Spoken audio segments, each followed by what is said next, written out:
Welcome back to Soft History Stories. There is a city at the bottom of the ocean that nobody has ever found. It had concentric rings of water and land, a harbor so vast it could hold the fleets of 100 nations, temples roofed in silver, and walls coated in a metal that glowed like fire. It was ruled by the descendants of a god. It conquered most of the known world, and then in a single day and night it sank beneath the mast, and vanished so completely that no trace has ever been confirmed. The story is roughly 2,400 years old, and here is the thing that makes it strange. It does not feel like a myth. It feels like a report. Most ancient legends have that dreamlike quality, that sense of things being slightly out of focus, heroes doing impossible things in places that feel more like moods than locations. But Atlantis is oddly specific. It gives you coordinates. It gives you architectural details. It gives you a timeline with numbers attached. It tells you the city was beyond the Pillars of Hercules, which is what the ancients called the Strait of Gibraltar. It tells you the island was larger than Libya and Asia combined. It tells you the whole catastrophe happened 9,000 years before the telling. That level of specificity is either the mark of something rooted in genuine memory, or it is the mark of an extraordinarily skilled writer who knew exactly what details would make a story feel true. Both possibilities are worth taking seriously. People have been searching for Atlantis, arguing about Atlantis, writing about Atlantis, and dismissing Atlantis for most of recorded history. The searches have taken people to the Azores, to the Canary Islands, to the coast of Spain, to the Caribbean, to Antarctica, to the bottom of the Mediterranean, to Scandinavia, to Peru, and to at least a dozen other places, depending on which book you pick up. There have been serious archaeological expeditions, and there have been deeply unserious ones. There have been satellite surveys and sonar scans, and expeditions funded by people who were absolutely certain they were about to change everything. None of them have delivered anything close to definitive proof. What we are going to do here is something different. We are not going to find Atlantis tonight, because nobody has. What we are going to do is trace where the story actually came from. We are going to look at the world that produced it, the man who wrote it down, the sources he claimed to be drawing from, and the handful of real historical events that scholars think might be hiding inside the legend. By the end, you will not have a location, but you will have something more interesting than a location. You will have an understanding of why this particular story has refused to stay buried for over 2 millennia. Why it keeps resurfacing every few generations, looking slightly different, but always recognizable, and what it might actually be telling us about the ancient world and about ourselves. If you are listening to this right now, I want to know where you are and what time it is. There is something genuinely strange about the geography of a sleep channel. It is simultaneously midnight in one place and early morning in another, and someone is probably listening on a lunch break somewhere. Drop it in the comments. I read them. It is one of my favorite things about making these. And if you want to listen without any ads, without any music, just the story, you can follow the channel on Spotify. The link is in the description. It costs nothing. It just makes the listening experience a little cleaner, a little quieter, which feels right for a story about a lost city beneath the sea. Now, the single most important fact about Atlantis, the fact that shapes everything else we are going to discuss, is this. There is one source, one. Everything in the Atlantis tradition, every map, every expedition, every theory, every novel, every documentary, every argument at a dinner table, every late-night internet rabbit hole, it all flows from a single philosopher writing in ancient Athens around 360 BCE. His name was Plato. And if Plato had not written two specific dialogues, texts, known as the Tus and the Critias, the word Atlantis would mean nothing to anyone alive today. This is worth sitting with for a moment. We are talking about a story that has inspired centuries of genuine scholarship, that has launched actual expeditions, that has shaped how people think about prehistory and civilization and catastrophe.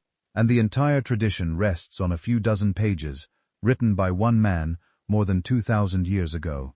There is no earlier source. There is no independent confirmation from another ancient writer describing the same place. There is no physical artifact, no coin, no tablet, no inscription that mentions Atlantis before Plato does. That does not automatically make the story false. It does not mean Plato invented it from nothing. Plato himself claimed he was passing along a much older account, one that had traveled through Egypt and through a chain of storytellers before reaching him. Scholars have spent considerable energy trying to evaluate that claim, and the answer is genuinely complicated. What we can say with confidence is that Plato was not a casual storyteller. He was one of the most sophisticated philosophical minds of the ancient world, and he had very specific reasons for constructing the story the way he did. Reasons that go beyond simply wanting to entertain people. Understanding those reasons, understanding what Plato was trying to do and why, is the key that unlocks almost everything interesting about where this legend came from. And to understand Plato, we need to understand the world he was living in. A world of crumbling empires and democratic experiments, and a Athens that had recently survived the impossible and was not entirely sure what came next. A world where the past felt enormous and mostly lost, and where the sea was still the edge of everything known. That is where we are headed, into the world that made Plato, and the story he decided to tell inside it. Athens, in 360 BCE, was a city that had survived something it probably should not have survived, and was still trying to figure out what that meant. 40 years earlier, Athens had lost the Peloponnesian War. This was not a minor military setback. This was a total collapse. The war against Sparta and its allies had gone on for 27 years, had consumed an entire generation, had ended with Athens besieged, its fleet destroyed, its empire dismantled, and its famous democracy temporarily abolished in favor of a brutal, oligarchic regime backed by Spartan soldiers. The long walls that had made Athens feel invincible were torn down. The city that had commissioned the Parthenon, that had produced Sophocles and Thucydides, that had positioned itself as the intellectual and cultural center of the Greek world, was brought to its knees. Democracy was eventually restored. Athens rebuilt. It even managed to regain a degree of influence in the decades that followed. But something had broken that could not be fully repaired. The confidence was gone. That sense of Athenian exceptionalism, the belief that this particular city represented something genuinely new and better in the world, had been badly shaken. And in the aftermath of that shaking, Athenian intellectual life turned toward a question that feels very familiar. What went wrong? And was there a way to do things better? This is the world Plato grew up in. He was born around 428 BCE. When the war was already underway, he watched his city suffer the plague, lose its generals, exhaust its treasury, and make a series of catastrophic strategic decisions. Most personally, he watched Athens execute Socrates in 399 BCE, just a few years after the war ended, charging his teacher with impiety and corrupting the youth. For Plato, this was not an abstraction. This was democracy at its worst. A city that had survived everything turning around and killing the most honest man it had produced. So when Plato began writing his dialogues, he was not writing for entertainment, and he was not writing history in any sense that we would recognize. He was writing philosophy as a kind of medicine. His project across dozens of texts was to think through the deepest questions of politics and virtue and human nature. What makes a just city? What makes a good person? What kind of knowledge actually matters? And what do we only think we know? The dialogues put Socrates in conversation with various interlocutors, sometimes drawing them toward uncomfortable truths, sometimes letting them expose their own confusions. It is a deliberately indirect form of argument. Plato rarely just tells you what he thinks. He shows you the thinking. The Republic is the most famous product of this project, a sprawling exploration of what an ideal city might look like. But Plato also returned repeatedly to questions about political decay, about how good societies collapse, about what Athens might have looked like before it became Athens. These were not idle historical questions. They were urgent, practical ones. If you could understand how civilizations fail, maybe you could understand how to stop the failing. Into this intellectual climate, stories about ancient catastrophes fit perfectly. Greek culture already had a deep habit of looking to the distant past for moral lessons. The Trojan War was not just a story about a siege. It was a meditation on heroism, pride, loyalty, and the costs of hubris. The flood myths that appear across Greek literature, Deucalion surviving the Great Deluge, while the corrupt world drowned around him, these were not geological reports. They were moral architectures. The catastrophe was always the consequence. The survivor was always the lesson. Plato understood this structure completely. He had grown up with it, written within it, and was sophisticated enough to use it deliberately. When he reaches for the device of an ancient destroyed civilization in the Timaeus and Critias, he is reaching for something his audience would have known how to read. A story about a great power that became corrupt and was destroyed is not a news bulletin. It is a philosophical instrument. There was also something specific, drawing Athenian imagination westward. Greek geographical knowledge in Plato's time was real but limited, and the limits themselves were intoxicating. The Greeks knew the Mediterranean well. They had sailed it, colonized it, traded across it for centuries. But beyond the Strait of Gibraltar, beyond the Pillars of Hercules, the knowledge became thin, and the speculation became thick. There were rumors of islands. There were sailors' accounts of vast swells and strange currents. Carthaginian explorers had pushed down the African coast.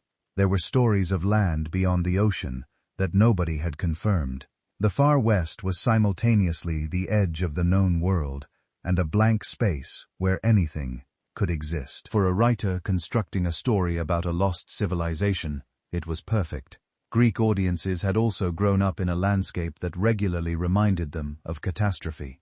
The Mediterranean sits on active geological fault lines. Earthquakes were common enough to be part of ordinary experience. Tsunamis had struck coastal settlements within living memory of various generations. There was a particularly devastating earthquake and tsunami in 373 BCE, just a decade or so before Plato was writing his Atlantis texts, that destroyed the city of Hyke on 13, the southern shore of the Gulf of Corinth. The city sank. You could apparently still see its ruins under the water. People knew this had happened. It was recent. It was documented. And it was exactly the kind of event that would make a story about an island civilization, swallowed by the sea, feel not just plausible, but almost obvious. Real geological events fed the imagination, without becoming literal history. They created a kind of emotional plausibility, a sense that the world was capable of doing terrible things very quickly, and that what the sea gives it can take back. Wars did the same work. Greek audiences had seen cities destroyed, populations enslaved, entire cultures effectively erased. They did not need much convincing that great powers could vanish. They had watched it happen. Now, here is something worth holding on to as we go deeper into the story itself. When an ancient audience sat down to hear a philosophical dialogue read aloud, which is how these texts were most often experienced, they were not expecting what we expect from a documentary or a history book. They were expecting a conversation. They were expecting ideas to be explored, tested, pushed to their limits. They were expecting the author to use whatever tools were available, including invented speeches, invented interlocutors, invented scenarios to get at something true. The question was not, did this literally happen, but what does this illuminate? This creates a genuine problem for modern readers approaching Plato, and it is a problem worth naming directly. We live in a world that has sharp categories. Fiction is fiction. History is history. If someone tells you a story about a real place with real dates and real architectural measurements, you assume they are making historical claims. But Plato was writing in a tradition where those categories were much more fluid, where a story could be constructed, elaborated, even invented outright in service of a philosophical point, and the audience would understand this without needing it explained. That does not mean Plato made everything up. It does not mean there is no real history embedded somewhere in the Atlantis story. Scholars who have spent careers on this question are genuinely divided, and we will look at the evidence carefully. But it does mean that reading the Critias the way you would read a Wikipedia article is going to lead you somewhere Plato never intended to take you.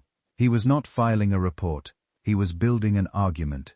The city he describes, its perfection and its corruption, its war against an idealized Athens, its ultimate destruction, all of it is doing philosophical work. Understanding what that work is changes everything about how the story should be read. This is where we need to go next, because before we can weigh the theories, before we can evaluate the geology or the archaeology or the Egyptian records Plato claims to be drawing from, we need to look at the actual text. At the moment, Atlantis first appears on the page in the voice of a man who says he is not making any of this up. When Atlantis finally walks onto the stage, it does not announce itself with trumpets. It arrives in the middle of a conversation. The dialogue is called the Timaeus, named after one of its speakers, and it opens like many of Plato's works do. Socrates is talking with friends, reviewing a previous day's argument about the ideal city. They've sketched out a theoretical Athens, a perfectly ordered polis with guardians and philosopher rulers, and a careful balance of classes and education. Socrates, being Socrates, is not satisfied with leaving the city on the page. He says in effect, "Yesterday we built a city in words. Today, I'd like to see that city tested. I want a story that shows this ideal community in action, meeting real dangers, facing real enemies, proving that its structure is not just beautiful, but effective. Can someone give me that?" This is the framing device. The story of Atlantis does not drop from the sky. It is offered as an example, a kind of thought experiment, wrapped in a historical claim. Socrates asks for a demonstration of the perfect city. Critias steps forward and says, "I have one." That detail matters, because Critias is not a neutral character. In the dialogue, he is presented as an elderly, respectable Athenian, claiming to remember a fifth story he heard as a child from his grandfather, who heard it from the famous lawgiver Solon, who supposedly heard it from Egyptian priests. It's a long chain of memory stretching back centuries. But in the real world, for Plato's contemporary audience, the name Critias carried a heavy resonance. The historical Critias was one of the 30 tyrants, part of the oligarchic regime that ruled Athens briefly but brutally after the Peloponnesian War. He was known for his intelligence, his rhetorical skill, and his ruthlessness. He was in a sense a symbol of what happens when cleverness is cut loose from justice. Plato gives that name to his storyteller. We can't know exactly how literally he meant that connection. The Critias of the dialogue is an older man than the real Critias ever became. The timelines do not line up neatly, but the choice is not accidental. The storyteller in Plato is almost never just a delivery mechanism who shapes what is being said. So when this Critias promises Socrates a true account, we need to hear that phrase in context. In Greek, the expression he uses has a flavor like genuine or trustworthy, as opposed to merely invented. He contrasts it with the kind of mythic tales poets make up from scratch. This is, he insists, not that. This is something that has come down from priests who keep records, from a lawgiver who went abroad to learn from his own family's careful transmission. Some modern readers take that as a straightforward guarantee. Plato is telling us this literally happened. But in the culture Plato was writing for, the line was not that clean. Calling a story true could mean many things. It might mean this comes from a respected tradition, or this is a story with a serious moral core, not a frivolous fable. Or even, I want you to listen to this as if it were history, so that its lessons will land with their full weight. It is also perfectly compatible with the possibility that Plato is blending bits of real geography, real memories of disasters, and real political reflection into something more crafted than copied. Ancient authors did that all the time, and still called their narratives true in the sense that mattered most to them, true to character, true to the gods, true to the patterns they saw in human affairs. What Critias then begins to describe is striking, not just for what it includes, but for how quickly the core themes come into focus.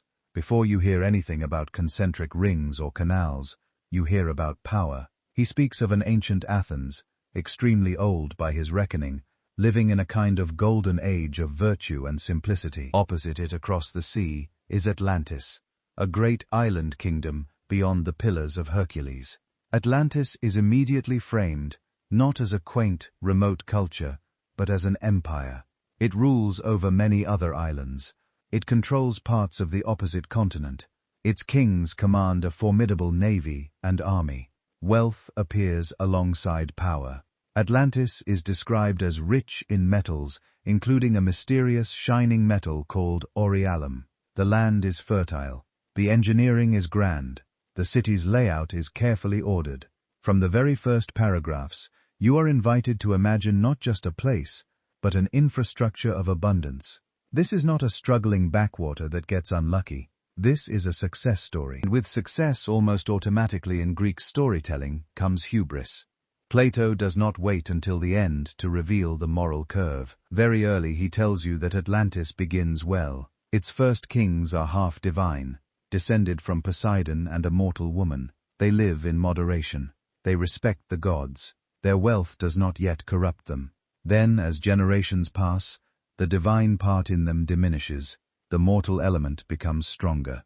They grow greedy, ambitious, unjust. They use their power to dominate rather than to lead. Their empire becomes predatory. By the time Atlantis launches its war of expansion, trying to subdue Athens and much of the Mediterranean, the ending is already morally overdetermined. A Greek audience would recognize the pattern: power, pride, overreach, collapse. The downfall is not a twist, it is the point. This is the architecture Plato gives you up front. Old virtuous Athens, rich, expansive Atlantis, a clash between a just city and a corrupt empire, the gods watching, a reckoning coming. And all of it is filtered through the particular device of the dialogue. That format changes how the story functions. You never hear Plato say in his own voice, Atlantis existed in such and such a year. You hear characters with their own motives and limitations, recounting and interpreting. Socrates asks for an example. Critias offers one. Thus will later launch into a cosmology. Critias will then start elaborating the Atlantis story in its own dedicated dialogue also, called Critias. This means that what is said is always in a sense on stage. It is performance inside performance. There are places where Socrates presses, where other speakers respond, where the conversation steers what emerges and what remains implied.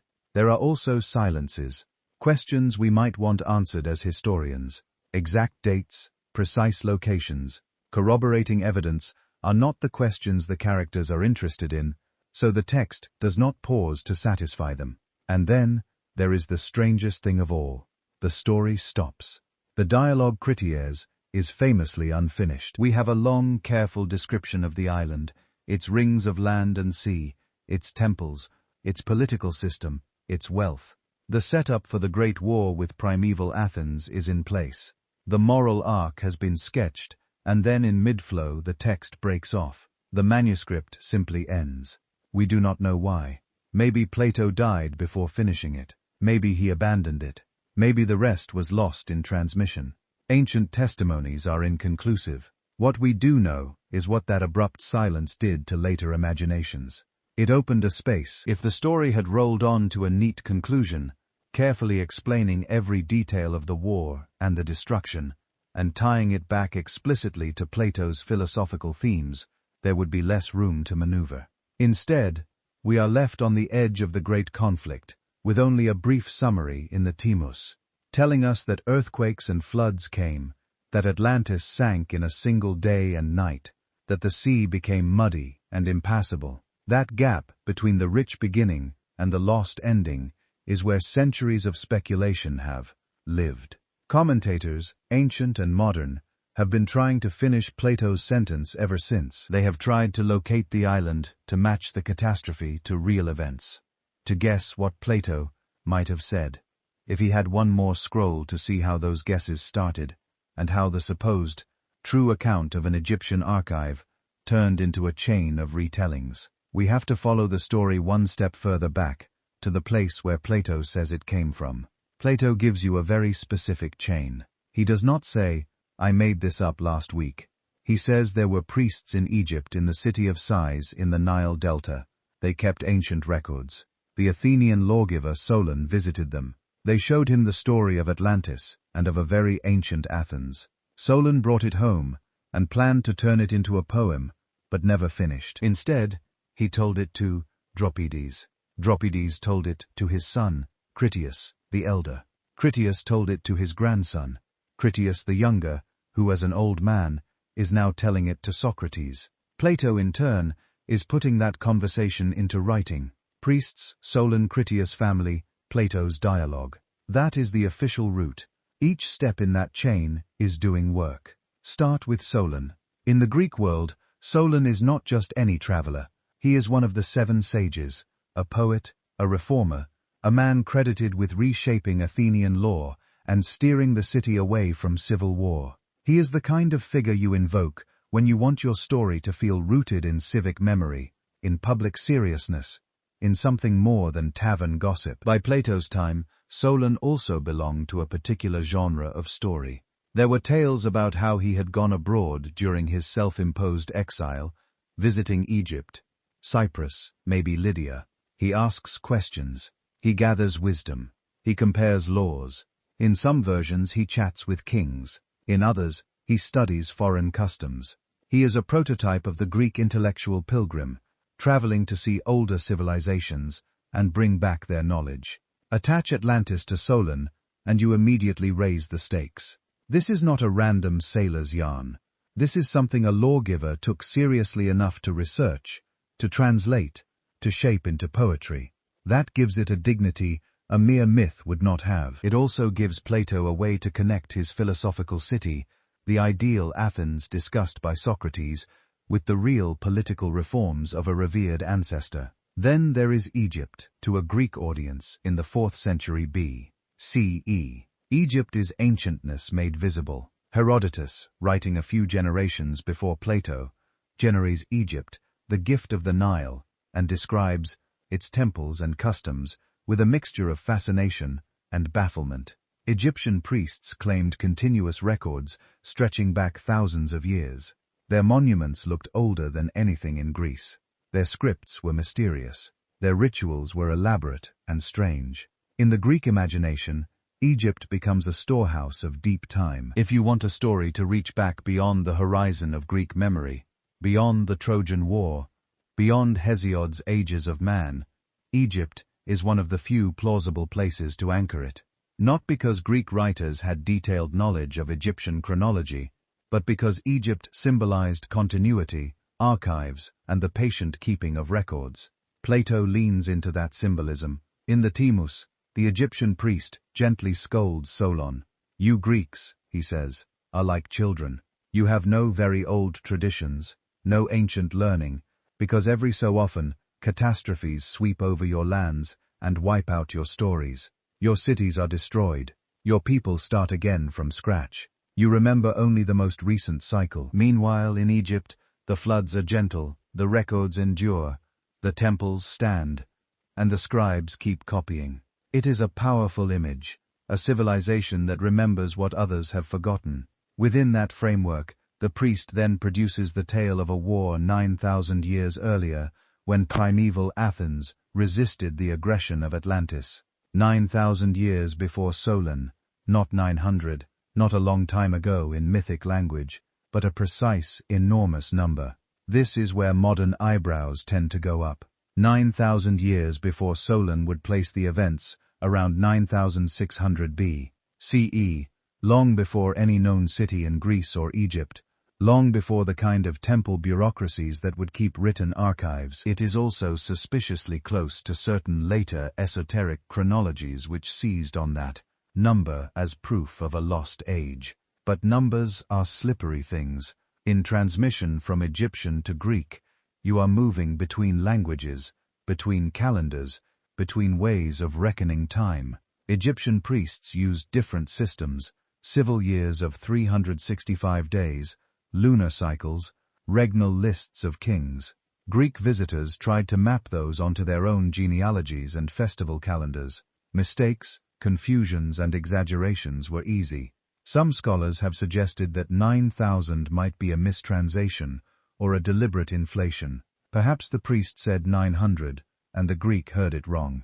Perhaps the number refers not to solar years, but to months or ceremonial cycles. Perhaps Plato himself chose a very large figure to push the story so far back that no audience member could reasonably expect confirming evidence. We do not know. What we can say is that large round numbers in ancient texts often function more as signals of deep antiquity than as precise dates. When Herodotus reports that Egyptian priests traced their line of kings back 11,340 years, he is not giving a modern chronological table. He is translating a sense of vastness into the language of arithmetic. Even if you set aside the question of years, there is another frailty in Plato's chain: human memory.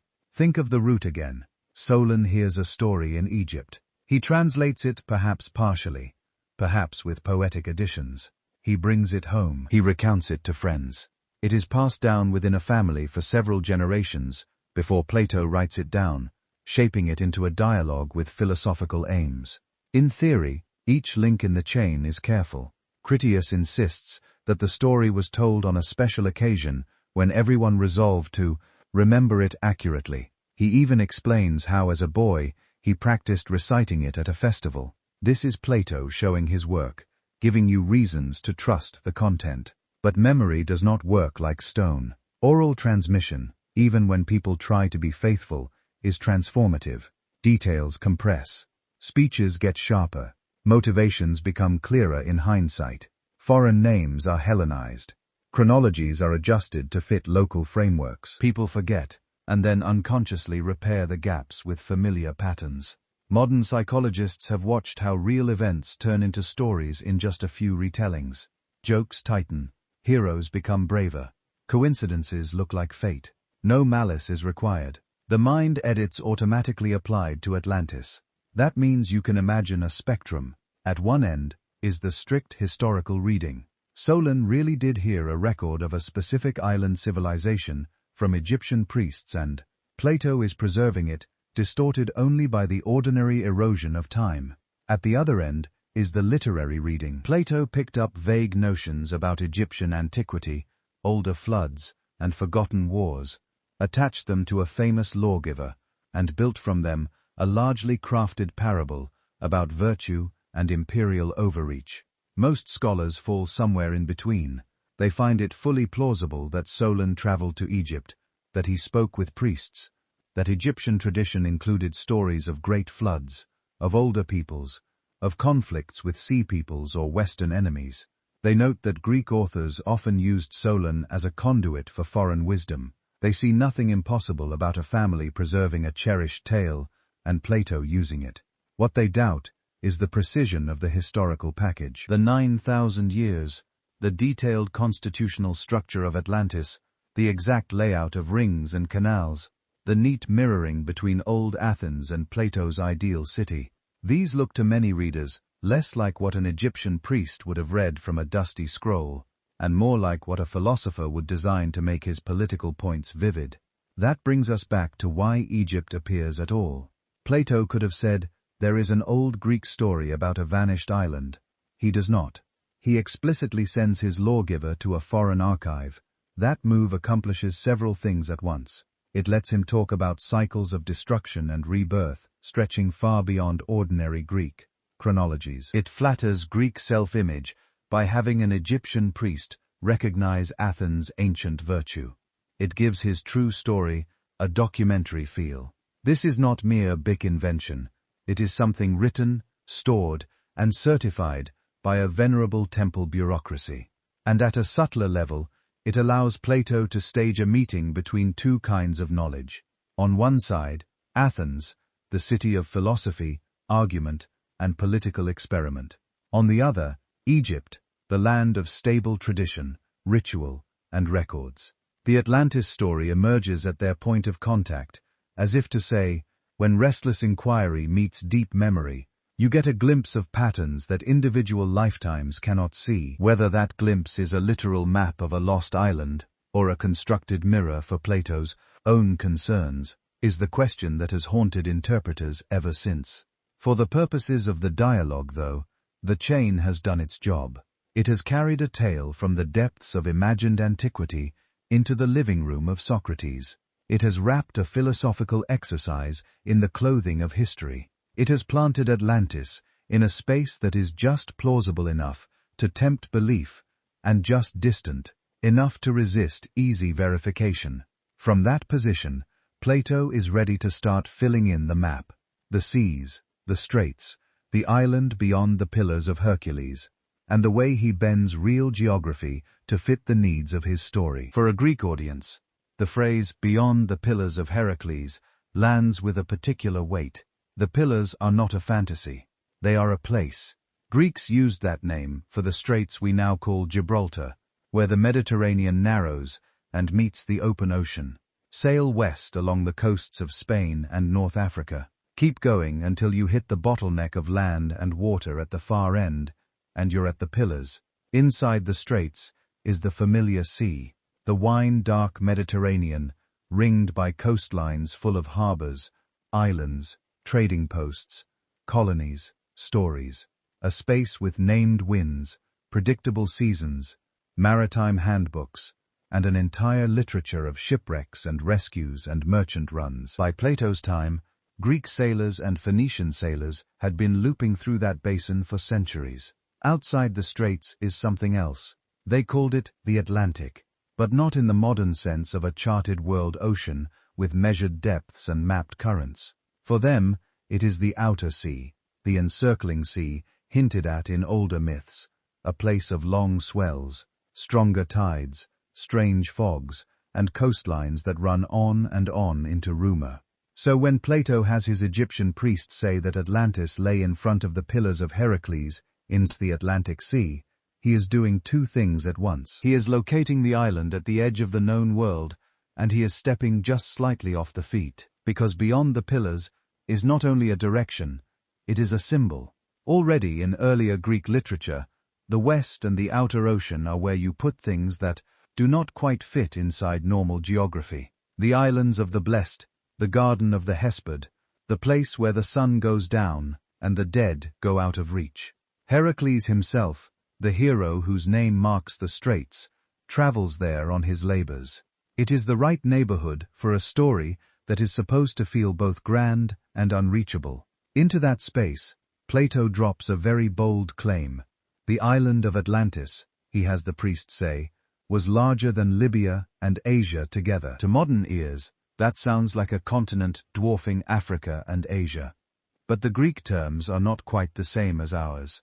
Libya, for a classical Greek, is not the entire African landmass. It usually means the stretch of North Africa that curves along the southern Mediterranean coast from roughly Egypt to somewhere west of Carthage. Asia often refers only to Anatolia and the coastal territories of the Persian Empire facing the Aegean and eastern Mediterranean. So Libya and Asia can mean something like the known southern and eastern coasts that frame our sea. Not everything from the Cape of Good Hope to the Himalayas. Even so, larger than both is extravagant. It is supposed to be extravagant. Ancient writers used like they used numbers as a way to signal significance more than to convey measurements. A land larger than Libya and Asia is not a place you can sail around in a week. It is a world in itself, big enough to hold multiple regions, kings, peoples, a rival to the entire civilized ring around the Mediterranean. At the same time, Greek vocabulary does not sharpen the boundary between island and continent the way we do. They had words that distinguished a mainland from an island, but an island could be very large. You could call something Naxos Island, even if it was more like what we would call a subcontinent, as long as it was thought of as surrounded by water or separated from your own land by sea. You could also hear rumors of a great island far away and interpret them elastically, stretching a report of a distant shore into the idea of a single enormous landmass. So when Plato says island, you should not imagine a tidy, clearly bounded shape, the size of, say, Crete sitting in the mid-Atlantic. You should hear a great tract of land accessible by sea, distinct from the familiar shores, conceived as a unified realm for the purpose of the story.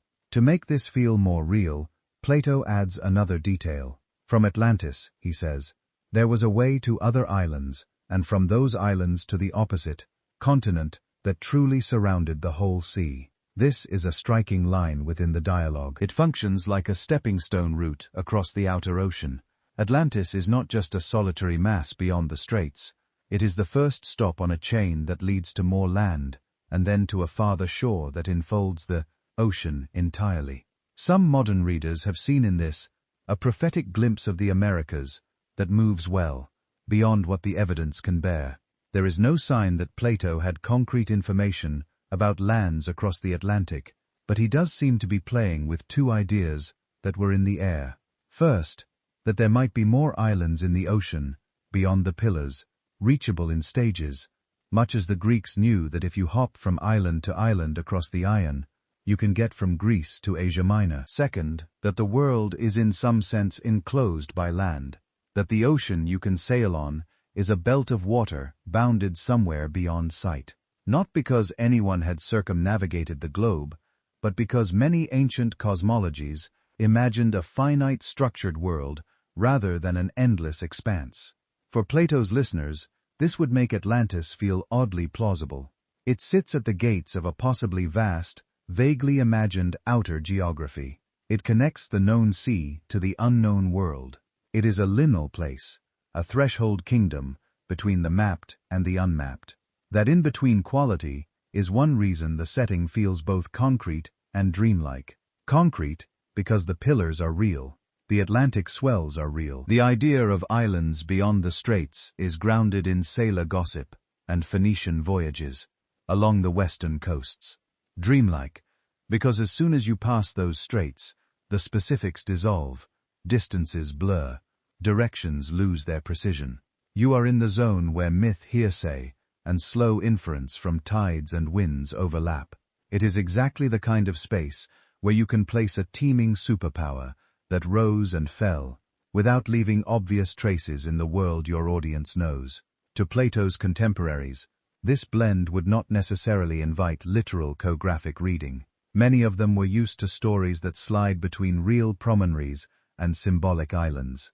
The outer ocean was a legitimate topic for speculation. An island empire out there could be understood as a dramatized stand-in for Western enemies, for the dangers of naval power, for hubris that grows far from home. Later readers, especially once geographical knowledge expanded, began to treat Plato's sketch more as a puzzle to solve. If he says beyond the pillars, then surely we must look beyond Gibraltar. If he says an island larger than Libya and Asia, then we must hunt for a missing continent. If he mentions stepping stone islands, then perhaps he is encoding a specific route. The more literal the reading, the more pressure on the map. Whole theories have grown up around matching each phrase to a modern feature, a bank, a plateau, a submerged ridge. But that impulse to freeze Plato's flexible symbolic seascape into a fixed coordinate grid is not how his audience would have heard the story. For them, the geography was convincing enough to carry the narrative, but open enough to do philosophical work. It pointed outward to the edge of the Greek world, and then one step farther into the moral ocean, where cities rise in power overreach and are swept away. From that floating platform, Plato is ready to zoom in, to take you down from oceanic scale to street level, and describe a city whose every ring, canal, and avenue seems arranged according to a plan. Atlantis, as Plato gives it to us, is not a blur on the horizon. When he finally zooms in, the vagueness of outer geography snaps into sharp focus. The island's capital is described with a kind of precision that feels less like travel notes, and more like an architect laying out a plan on wax tablets. At the center is a low hill, sacred, where the first Atlantean king, a son of Poseidon, is said to have lived. Around that hill, the god himself reshapes the land. He cuts 3 concentric rings of water and 2 of land, alternating bands, encircling the central acropolis, like ripples frozen in stone. Bridges cross the rings laid out, so that a straight line can run from the outer plain all the way to the Temple of Poseidon in the middle. Canals connect the water rings to the sea. The whole thing is measured in stadia, with widths, depths, and distances spelled out in a way that invites you to picture section drawings and city grids. This is not how most ancient myths talk about cities. Older epic poetry might praise broadly treated or well-walled places, but it rarely pauses to explain how wide the streets are, how the walls curve, how the harbor is dredged and channeled. Plato does. He lists the great circular harbor basins, the huge central canal running straight to the outer sea, the docks, shipsheds, and causeways. He tells you how wide the central island is, how tall its surrounding walls are, where the guard posts sit. It is the language of a blueprint. Many readers have noticed that this looks less like a remembered city and more like an idealized diagram, the kind a philosopher might sketch if you asked him to imagine a powerful maritime state engineered from scratch. The architecture in the story behaves like political philosophy made visible. Concentric rings of land and water naturally enforce hierarchy. The innermost island holds the royal palace and the chief temple of Poseidon. Only the higher status group can live there.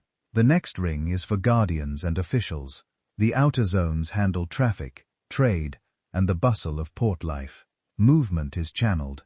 Power is literally central. The layout turns social order into geometry. Even the famous Great Plain beyond the city is laid out in straight lines. It is described as a perfect rectangle, irrigated by a grid of canals, subdivided into regular lots. The 10 kings of Atlantis are said to rule 10 districts, each with its assigned portion of land and its obligations of tribute and defense. To someone who spends his career thinking about order in the soul and order in the city, this kind of design is not accidental. The wealth of Atlantis is expressed with the same stylized exactness. We are told of a land overflowing with metals, gold, silver, copper, tin, and in a detail that has fascinated readers for centuries, a mysterious substance called orichalcum. In the dialogue, this is said to be second in value only to gold and found in many parts of the island. Ancient commentators were not entirely sure what oracle was. Some imagined a naturally occurring alloy, perhaps a bright copper zinc or copper tin metal. Others treated it more like a legendary material, a symbol of exotic abundance. Plato leans into the mystique.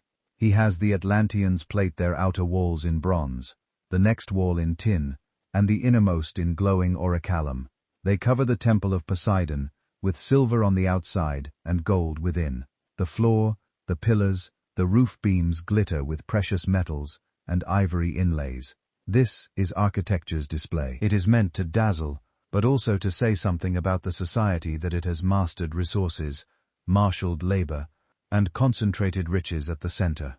The city is not just functional, it is theatrical. Religion in this world is part of the staging.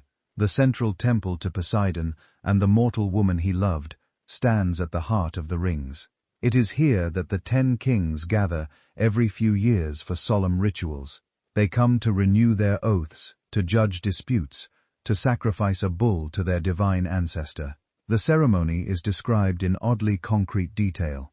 The kings catch the bull within the precinct, lead it to the pillar where the laws are inscribed, pour its blood over the stone, and then by fire light read and swear to those laws. It is a picture of religion as the glue that holds the constitution together. The gods, or at least their symbols, legitimize the order of the city. Law is not merely a human agreement. It is carved on a divine pillar in a sacred court, renewed with sacrifice, accompanied by wine and solemn invocations. To obey is to keep faith not only with your fellow kings, but with Poseidon himself. This fits uncannily well with Greek reflections on how cities actually function. In other dialogues, Plato worries about constitutions decaying, about how wealth and luxury soften character, how religious festivals can either reinforce good order or mask corruption. In the Atlantis story, we see a version of the before picture. At first, the 10 kings are said to honor the laws, to despise luxury, to value virtue over gold. The rings, the canals, the glittering metals all exist, but their rulers remain self-controlled. Their wealth is ordered. Their power is restrained by oaths. This is the high point, the fragile moment of balance before decline. And the details Plato selects are not neutral. The lavish metals, the enormous navy, the elaborate feasts and sacrifices all echo live. Debates in classical Greece about the dangers of maritime empires like Athens, about Persian-style opulence, about whether a city surrounded by luxury can still produce courageous, disciplined citizens. Later in the dialogue, when the Atlanteans begin to change, the symbolism tightens. Their divine ancestry is said to become diluted by too much mortal blood. They start to prize wealth over virtue, expansion over justice. The shining city that once embodied perfect order becomes an example of what happens when outer splendor is not matched by inner restraint. For many modern scholars, this too perfect starting point is part of the reason they see Atlantis as allegory. The geometry is exact. The constitutional machinery is neat. The moral arc from order to corruption follows the lines of Plato's other work. It feels like a constructed case study rather than a messy, remembered city with inconvenient irregularities. Real cities grow by accidents, rebuild after fires, adapt to topography, compromise with neighbors. Their streets kink and weave, their ports are cramped, their laws are patched. Atlantis, by contrast, looks as if it were drawn with a compass and square, its institutions tuned to illustrate a thesis about virtue and decay. That does not settle the question of whether there were dim memories of real places folded into the tale, but it does explain why the city, as presented, has such an uncanny dreamlike precision. It is a place that seems designed not only by engineers, but by a moralist, and in the mirror of that design, Plato is preparing to show you something closer to home, a very different city with a very different kind of greatness, standing across the sea, as Atlantis's opposite number. Plato does something curious with that other city. He does not simply say, "Meanwhile in Athens." He picks up the whole story and drops it into an age, so remote that if it were history, almost nothing Greek should look familiar. The Athens that faces Atlantis in his tale is not the bustling democracy of Pericles with jewelries, drama festivals, and noisy assemblies. It is placed thousands of years earlier, in a mythical, heroic age, when the Acropolis is still away, simple hill, and the land around it is more forest than street. And yet when he describes this primeval Athens, it sounds suspiciously like the kind of city he wants to see in his own time. Its citizens are few but disciplined. They live modestly, without soft couches and elaborate dishes. They farm and train, and keep their bodies hardened. They are said to have a constitution drawn up along ideal lines, with each class doing its own work, and not meddling in the business of the others. In other words, they look a lot less like historical Bronze Age villages, and a lot more like an embodied chapter from the Republic. Plato has taken the blueprint of a just city he argued for in that dialogue, stripped away some of the explicit theory, and pushed it back into deep time as if it had once really existed. These Athenians are ruled by guardians who love wisdom more than money, who live in common, who are ready for war but not eager to conquer. Their land in the story is not rich in gold or strange metals. It is fertile enough, but nothing extravagant. Their strength is not measured in glittering walls or canal networks, but in the character of their people. The contrast with Atlantis is intentional and sharp. Where Atlantis is expansive, this Athens is self-contained. Where Atlantis lays out vast plains in rectangles and imposes tribute on distant peoples, Athens tends its own territory and fights only when threatened. Where Atlantis glows with orichalcum and silver, Athens is almost austere, a city in plain clothing. This is not because Plato had documentary evidence that some earlier Athens really looked this way. There is no archaeological trace of a mighty Athenian empire in the 10th millennium B.C.E. The chronology in the story is frankly impossible if taken as literal civic history. But as moral fiction, the timing is perfect. By setting his ideal Athens far back, he can say in effect, the soul of this city is older than its current institutions. The best version of Athens is not the imperial power that just lost a ruinous war to Sparta. It is a quieter, stricter, more virtuous community that once, long ago, stood alone against a seductive, overreaching empire, and won. The war narrative that follows is simple in outline. The Atlanteans, swollen with wealth and ambition, begin extending their control over vast regions. They subdue parts of Libya and Europe. They are pushing ever closer to Greece. Most of the peoples they encounter fall or submit. Only one small city-state stands firm. The primeval Athenians resist. They rally their allies. They face the vast invading force. And in the story, they defeat the Atlantean Empire and free those who had been enslaved. Then catastrophe wipes the board clean. Earthquakes, floods, and the sinking of Atlantis erase almost all material evidence of the war. And also, conveniently, why no one in Plato's own time can point to monuments from that age in Athens. Inside the logic of the dialogue, this is not an incidental battle scene. It proves something. It shows in narrative form the claim Plato makes in the Republic that a just city, even if smaller and less wealthy, is stronger in the long run than an unjust one. That discipline and moderation outweigh luxury and size when real danger arrives. Atlantis is the case study of what happens when a good constitution decays into love of wealth and power. Athens is the demonstration that a city devoted to virtue can not only resist that temptation, but also stand as a bulwark for others. This lets Plato revisit themes from his earlier work without simply repeating himself. Instead of Socrates drawing concentric diagrams of souls and classes on the ground, we get concentric rings of sea and land. Instead of a long argument about why guardians should live simply, we get a quiet picture of Athenians who already do. Instead of abstract charts comparing constitutions, we watch two city types collide, one ordered, one decadent. He is turning theory into story. There is a reason this pattern feels familiar, even if you have never read Plato. Many cultures carry tales in which a simple, virtuous community confronts a more opulent, morally compromised power. Hebrew prophets contrast a faithful remnant with decadent empires like Babylon. Roman writers later praise the stern agrarian republic against the luxury of the late empire. Modern stories still retell the same shape. Frontier towns against corrupt metropolises, small rebel groups against gleaming authoritarian centers. These stories persist because they crystallize a recurring anxiety. Wealth brings comfort, and comfort threatens to dissolve the hardness needed for survival. Expansion promises security, but it also invites hubris. People watch their own societies grow richer and more complex and wonder, are we becoming Atlantis? Plato is tapping that anxiety deliberately. By making Atlantis so dazzling, he makes its fall satisfying and cautionary. By making ancient Athens so restrained, he makes its victory feel like a vindication of his philosophical city, without having to lecture. What does this suggest about his purpose?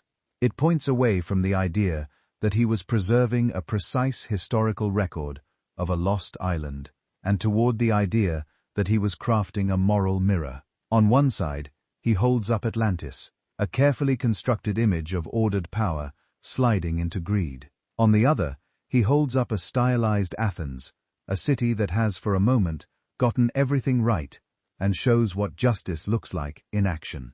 Between them, he invites his audience, citizens of a wounded post-war Athens, to reflect. Which city are we more like now? Which future are we drifting toward? If an empire across the sea were to rise again, would we have the character to face it?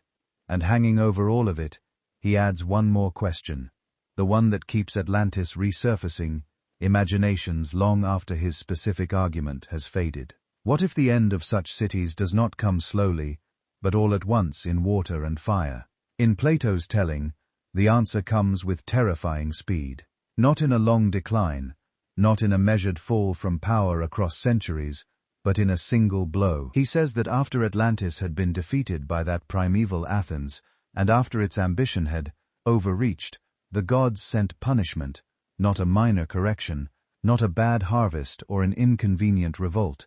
Violent earthquakes and floods, he writes, struck in a single day and night of misfortune. The great island empire, with its rings of harbor and wall, its temples flashing with metal, its canals and bridges, is swallowed. The earth opens. The sea pours in. In that one day, and one night, Atlantis disappeared into the depths of the sea. The story does not linger on screaming or chaos. It moves past the destruction with a kind of calm finality. The land that was once the island, we told, becomes a shore of mud, blocking travel and making the sea there impossible and muddy. For a Greek listener, this was not just theatrical. The eastern Mediterranean is a restless place. The earth there does not sit still. Athenians had seen what earthquakes could do. They knew of whole towns shaken to the ground. They lived within cultural memory of eruptions and sea waves that could erase coastal settlements between one generation and the next. The great sanctuary at Delphi had legends of the earth opening, swallowing people whole. The island of Thera in the Bronze Age had exploded with such violence that later Greeks walked its broken caldera without really understanding what they were seeing. Even if Plato himself did not know the details of that eruption, he lived in a world where people heard of sudden inundations, harbors ruined, coasts reshaped by storms and quakes. The idea that land could sink and sea could rise was not science fiction to them. It was part of the way the world behaved. So when he says in a single day and night, his audience could nod.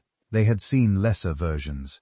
All he did was take that familiar violence and scale it up until it fit an entire island power. Notice also how he frames the timing. He does not say, "Last year this happened." He does not even say, "In the age of our grandfathers." He places it in a time that is already mythic, thousands upon thousands of years before any temple or chronicle the Greeks possessed. Ancient storytellers often divided time into ages. You see this in Hysias, who speaks of a golden age, then silver, then bronze, then a race of heroes, then the present Iron Age. You see it in Near Eastern texts, where floods and fires mark boundaries between eras. Mythic time is not measured with calendars, it is measured with moods. An age begins when the world has a certain kind of order, and ends when that order breaks. Floods in these stories are not just big weather events. They are erasers. They wipe the slate clean so that a new pattern of life can emerge. Plato slots Atlantis into this narrative habit. The war with primeval Athens, the moral decay of Atlantis, the final judgment from the gods, and the sinking of the island all belonged to an earlier age, one that ended so thoroughly that only faint half-remembered stories filtered down to Solon, and from Solon to Critias, and from Critias to Socrates. That muddy, impassable sea detail helps bridge mythic time and ordinary experience. To us, it sounds like a flourish. To a sailor of Plato's era, it pointed towards something more tangible. After earthquakes and submarine landslides, coastal waters can become clogged with sediment. Shoss of disturbed silt can make navigation difficult. Rivers, when they change course, can dump mud into bays, turning once clear harbors into shallow, treacherous inlets. There are places near river mouths and deltas where ancient mariners did in fact complain that the sea was silty and hard to cross. A catastrophic landslide off a continental shelf can also create a broad zone of disturbed, seab and turbid water. Plato is likely not giving a precise geological report. He is using a plausible-seeming description rooted in real Mediterranean experience to tag the site of Atlantis as somewhere out beyond the Strait of Gibraltar, where the sea he claims had become choked with shows. Whether or not any particular shore inspired this line, it does an important job inside the story. It says this flood is not pure fantasy.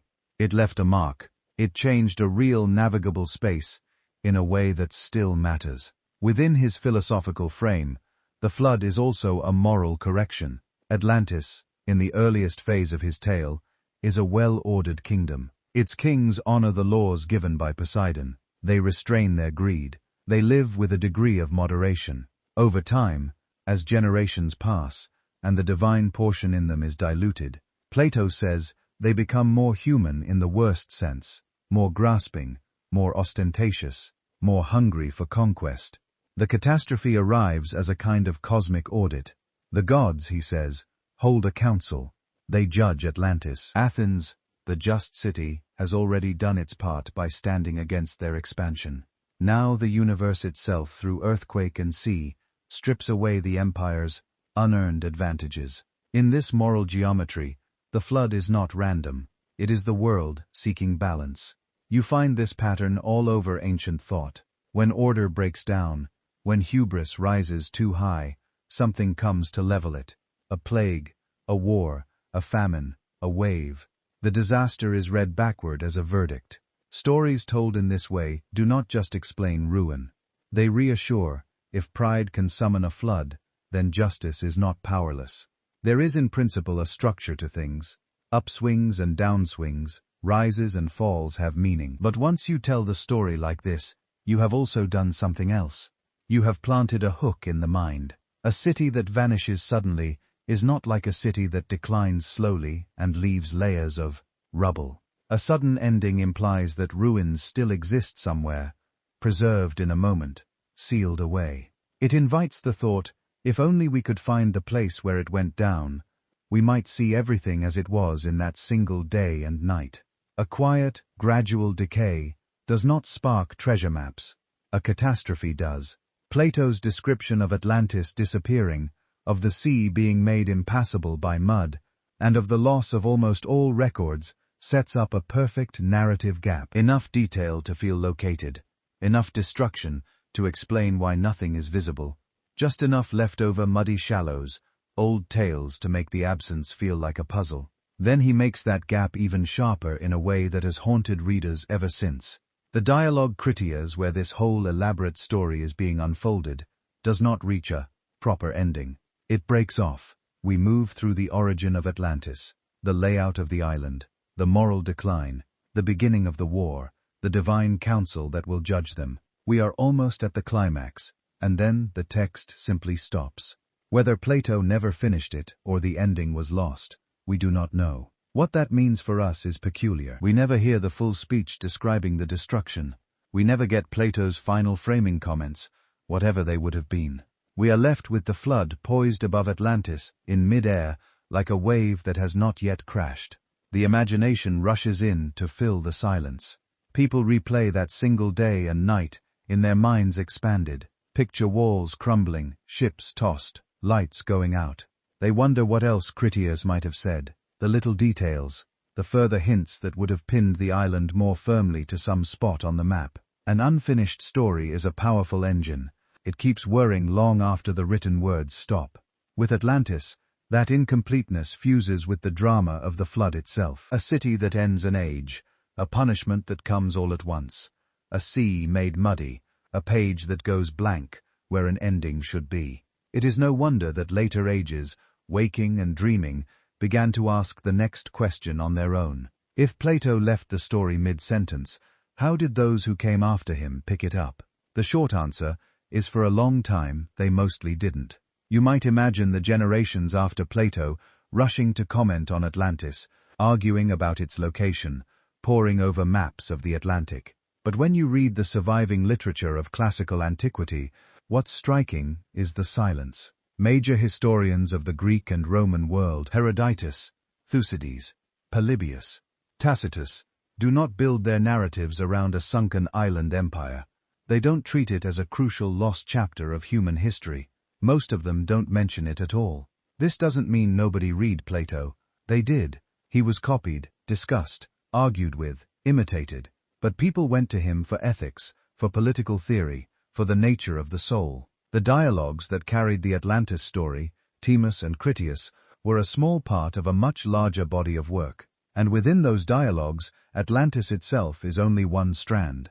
Ancient readers could have walked away from Timaeus thinking about the structure of the cosmos. They could have put down Critias, thinking about models of government, or about the way cities rise and fall.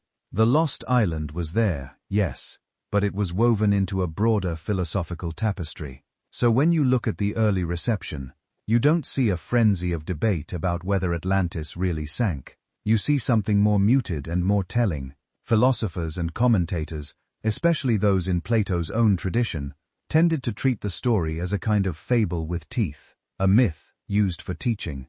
For them, myth did not mean silly, made-up nonsense. In Greek, the word mythos simply meant a story, a narrative. It could be true, partly true, or not true at all. Its value lays in its literal details, and more in the pattern it revealed. A myth could be a vehicle for moral reflection, a way of talking about the soul, about justice, about the shape of time. When Plato himself tells myths, the cave, the chariot of the soul, the tale of he, does not always ask you to accept them as historical reports. He asks you to see what they point toward. Many ancient intellectuals read Atlantis the same way. They saw in it a warning about hubris, about luxury that corrodes character, about the fragility of empires that forget the virtues that made them strong. They saw a contrast between a disciplined, almost austere Athens and a splendid or decadent Atlantis. That contrast, not the exact coordinates of the island, was what mattered. Some later writers in that spirit would simply borrow the pattern without the name. They would speak of proud cities laid low by the gods, of floods that erase unjust ages, of lands swallowed for their sins, without ever saying Atlantis. The myth had been absorbed into a larger repertoire of moral examples, but not everyone was content to leave it there. Already in antiquity, there were skeptical voices who looked at the Atlantis story and raised an eyebrow. They had questions, sharp ones, the timescale, for instance. Plato speaks of 9,000 years between Solon and the fall of Atlantis, which would push the war back into a foggy prehistory, no Greek chronologist accepted. Many scholars of the classical world worked with human timelines that were measured in centuries, not tens of millennia. For them, that number looked exaggerated, symbolic, or simply wrong. They also wondered about the geography. A huge island larger than Libya and Asia together, sitting just beyond the Strait of Gibraltar with a highly developed civilization, a powerful navy, and a war against Athens itself, yet leaving no trace in any other Greek source. No mention in Herodotus, who had interviewed Egyptian priests and catalogued marvels from Spain to India. That absence bothered them. Later, some writers would say outright that Plato invented the place, not as a prank, but as a deliberate, noble fiction, a made-up story designed to illuminate real truths about politics and morality. Just as his perfectly just city in the Republic is an ideal type rather than a city you could visit, so his perfectly balanced, then corrupted maritime empire could be read as a kind of thought experiment. On the other side of the spectrum were the Neoplatonists. Centuries after Plato, in the Roman imperial period, these philosophers put his works at the center of their worldview. They believed his myths were not random ornaments, but encoded insights into the nature of reality. For them, stories like Atlantis could point to deep metaphysical structures. Some Neoplatonist commentators argued that Plato's tales preserved echoes of cosmic cycles, ages of rising and falling, of creation and destruction, of souls descending into matter and rising back out. Atlantis to them was not a single lost island, so much as a symbol of a type of world age that had come and gone perhaps many times. Others tried to harmonize Plato with other traditions. They would note that Egyptians had flood tales, that Near Eastern cultures told of deluges, that Greek poets spoke of earlier races wiped out by disaster. By placing Atlantis in that company, they could elevate it not just a story Plato happened to make up, but part of an ancient cross-cultural memory of worlds before our own. Something subtle happens in this process. Each time a later writer mentions Atlantis and casually adds, as Plato relates, or, as is known from the Egyptians, or as some chronicles attest, they create a little chain of citation. Then someone else writing, still later looks back and sees multiple references to Plato, to a Neoplatonist commentary, to a doxographer, summarizing earlier philosophers, and it starts to feel like independent confirmation. Many voices, all pointing toward the same lost island. But when you trace the threads carefully, they lead back to one-place dialogues. There is no early Egyptian inscription describing Atlantis, no independent Greek epic that names the island, no Bronze Age tablet mapping its harbors. What we have is a story in Timaeus and Critias, and then centuries of readers, each reacting in their own way, echoing and transforming it. Ancient intellectuals were usually clear about this. When they called something a myth, they didn't necessarily mean false. They meant a story whose power lies in what it reveals, not in whether every detail can be verified. Myths could be inspired, insightful, even divinely guided. They could also be obviously fictional. The classification did not lock you into one stance or the other. Within that spectrum, Atlantis occupied a curious middle ground, important enough to be discussed in commentaries on Plato, useful as an example of divine justice or of cyclical catastrophes, intriguing to those who like to weave grand harmonies between Greek philosophy and older Near Eastern law, but not central enough to reshape historical writing. It did not become the backbone of Greek chronologies. It did not anchor Roman origin myths. It did not dominate debates about the age of the world. For most of antiquity, Atlantis stayed on the margins, a striking story tucked inside a philosophical dialogue, a convenient emblem of rise and fall, a symbol more than a data point. The real transformation would come much later, when new audiences with new anxieties and new ambitions picked up Plato's text and asked very different questions. Not what does this tell us about justice, but where was it? Not what does this say about the soul, but can we find it? To see how that shift happened, we have to follow the story through the long, dim centuries after the fall of Rome into monasteries, scriptoria, and the restless imaginations of the Middle Ages. When the political structures of the Western Roman Empire fell apart, Plato did not vanish with them, but he did become harder to reach. His dialogue survived as fragile hand-copied manuscripts, a few in the Latin West, more in the Greek-speaking East in Byzantium. A monk in Italy, a scholar in Constantinople, a scribe in an Egyptian monastery, might all be copying the same text, line by line, in long, quiet rooms lit by oil lamps. In that world, books were not commodities. They were heirlooms. If your monastery owned a copy of the Timaeus, that was a treasure. If it had Critias as well, that was rarer still.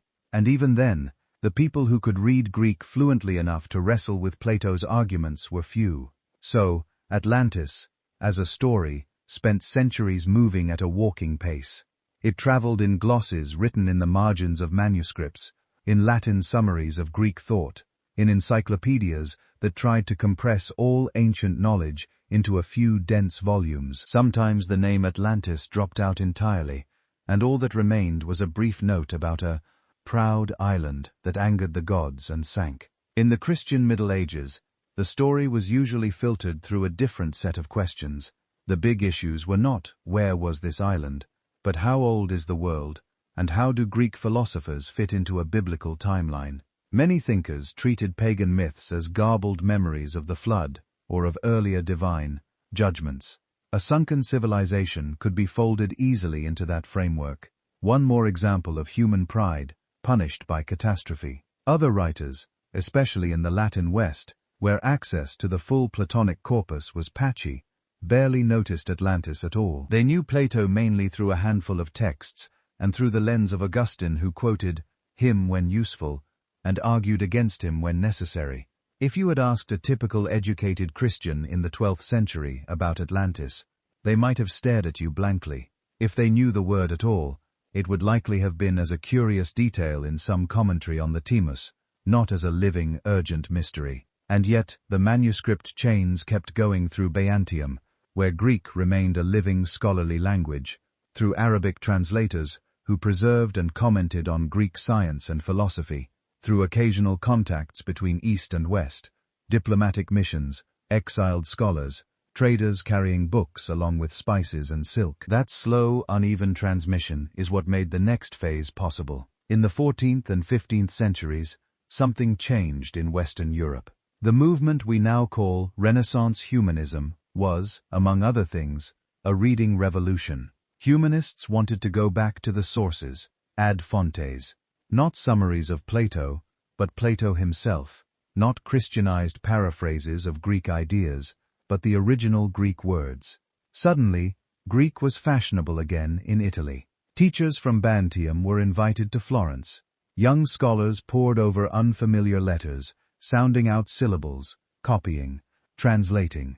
Among the texts they recovered, edited, and circulated were the Timaeus and Critias. When those dialogues were printed for the first time, The effect was subtle, but profound.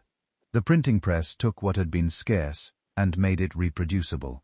A work that might once have existed in a handful of manuscripts could now be produced in dozens, then hundreds of identical copies.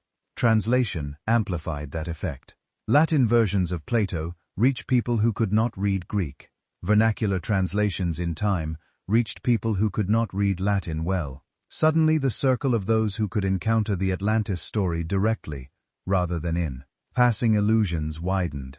At the same time, European maps were being redrawn. Portuguese and Spanish ships were pushing down the coast of Africa west into the Atlantic, then across to what they called the New World. Islands and coastlines that had been blank spaces on medieval Mapundi were now acquiring names, contours, and coordinates. The phrase, "beyond the pillars of Heracles," which for Plato had marked the edge of the familiar world, no longer pointed into pure imagination. It pointed into waters that were now crowded with caravels. When readers in this age turned to Plato and saw mention of a great island beyond that strait, their minds did something almost automatic. They mapped beyond onto the new geography they were hearing about in travel accounts and port gossip. A vast ocean, unknown coasts, strange peoples, lost lands. The distance between a philosophical myth and a possible physical place narrowed. Humanists debated how literally to take all this. Some, shaped by medieval traditions, still treated Atlantis as an allegory, a moral or political fable about virtue, decadence, and divine justice. For them, the disappearance of the island was a symbol of how entire orders of the world can pass away. Others, influenced by a new appetite for empirical history, began to ask whether Plato might be preserving a distorted memory of some actual event.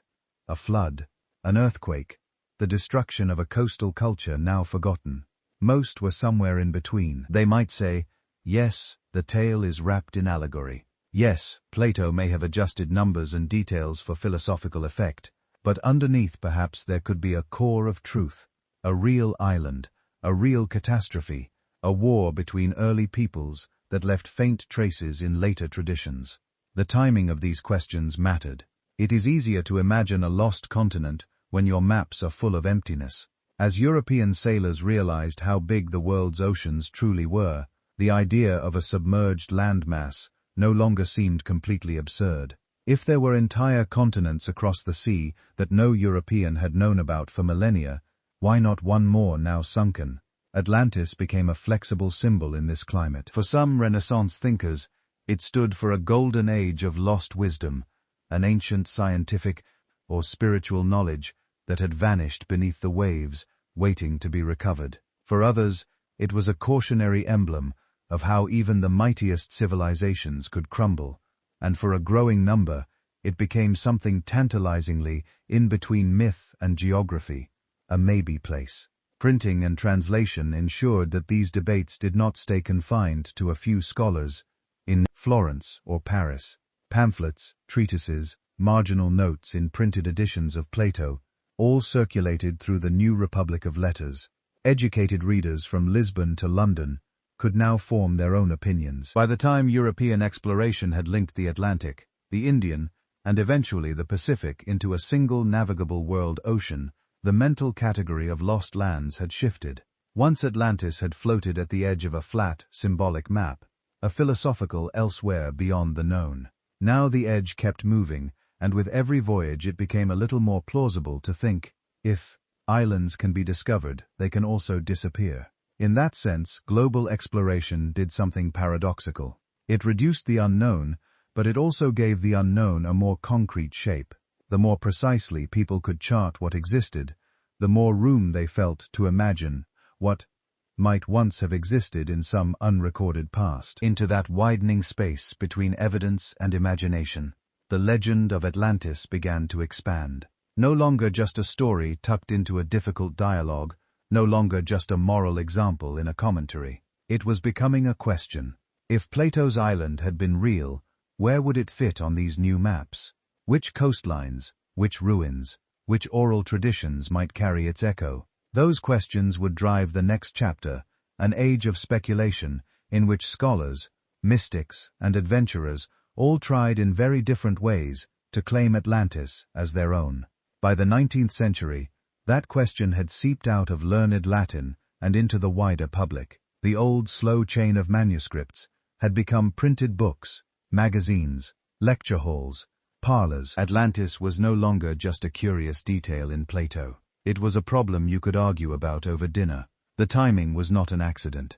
In Europe and North America, the 19th century was an age of enormous confidence and enormous anxiety. Railways, telegraphs, steamships, factories, new machines were collapsing distances and reordering time. Scholars were piecing together deep geological ages and human prehistory. Darwin was about to publish on the origin of species. The biblical 6,000 years were quietly giving way to millions. People were learning that the world was older than they'd been told, and that countless human stories had played out before anyone had written a line of history. Into that widening gap between known history and deep time, Atlantis slipped very neatly. If Plato's island really had existed 9,000 years before Solon, that placed it far beyond the comfort zone of classical chronicles, but not beyond the imaginative reach of new geology and archaeology, long enough ago to be mysterious, recent enough to feel human. So in this climate, a certain kind of thinker began to treat Atlantis not as allegory, not as maybe place, but as missing chapter, a real civilization, with real cities, ships, laws, sciences, the mother of all later cultures. The most influential of these was an American politician, an amateur scholar named Ignatius Donnelly. In 1882, Donnelly published a book with a title that summarized his ambition, Atlantis, the Antediluvian World. In his view, Atlantis was not just a lost island, it was the cradle of civilization before the flood. Wiped out by catastrophe, its survivors scattering around the world. Donnelly was a diffusionist. He started from the observation that many ancient societies seemed to share broad similarities. Pyramids in Egypt and Mesoamerica, flood myths on multiple continents, sun worship, serpent symbols, step temples, monumental stonework, where mainstream scholars were beginning to think in terms of independent invention, different peoples facing similar problems, sometimes reinventing similar solutions. Donnelly argued for a single source. Atlantis, in his scheme, was that source.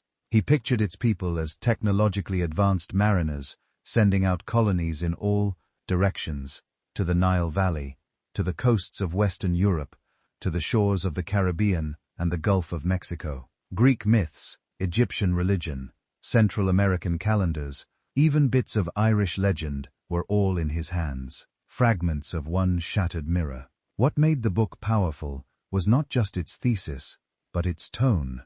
Donnelly wrote with the cadence of a lawyer making a case to a jury. He assembled maps, quotations, ethnologies, speculative reconstructions. He marshaled geology, linguistics, mythography, even early archaeology, weaving them into a grand, sweeping narrative.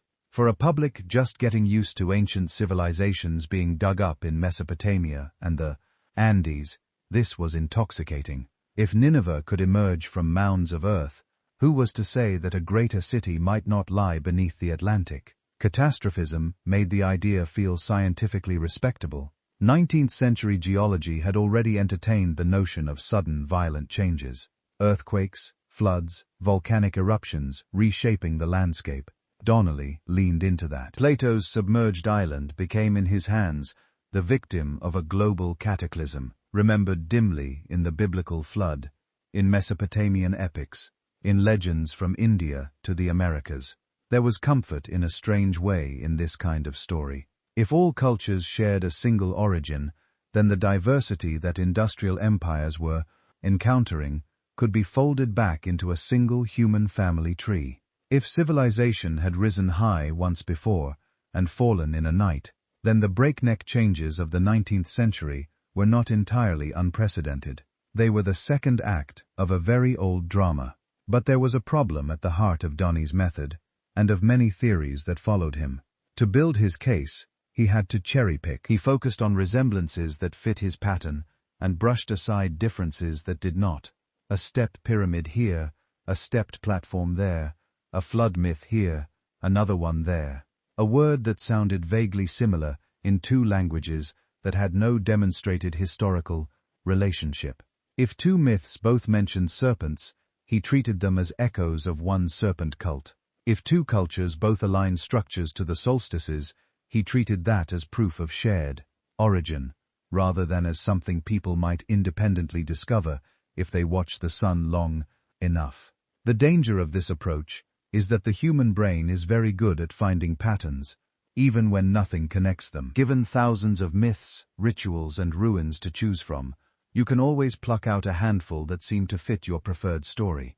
Meanwhile, archaeology was changing.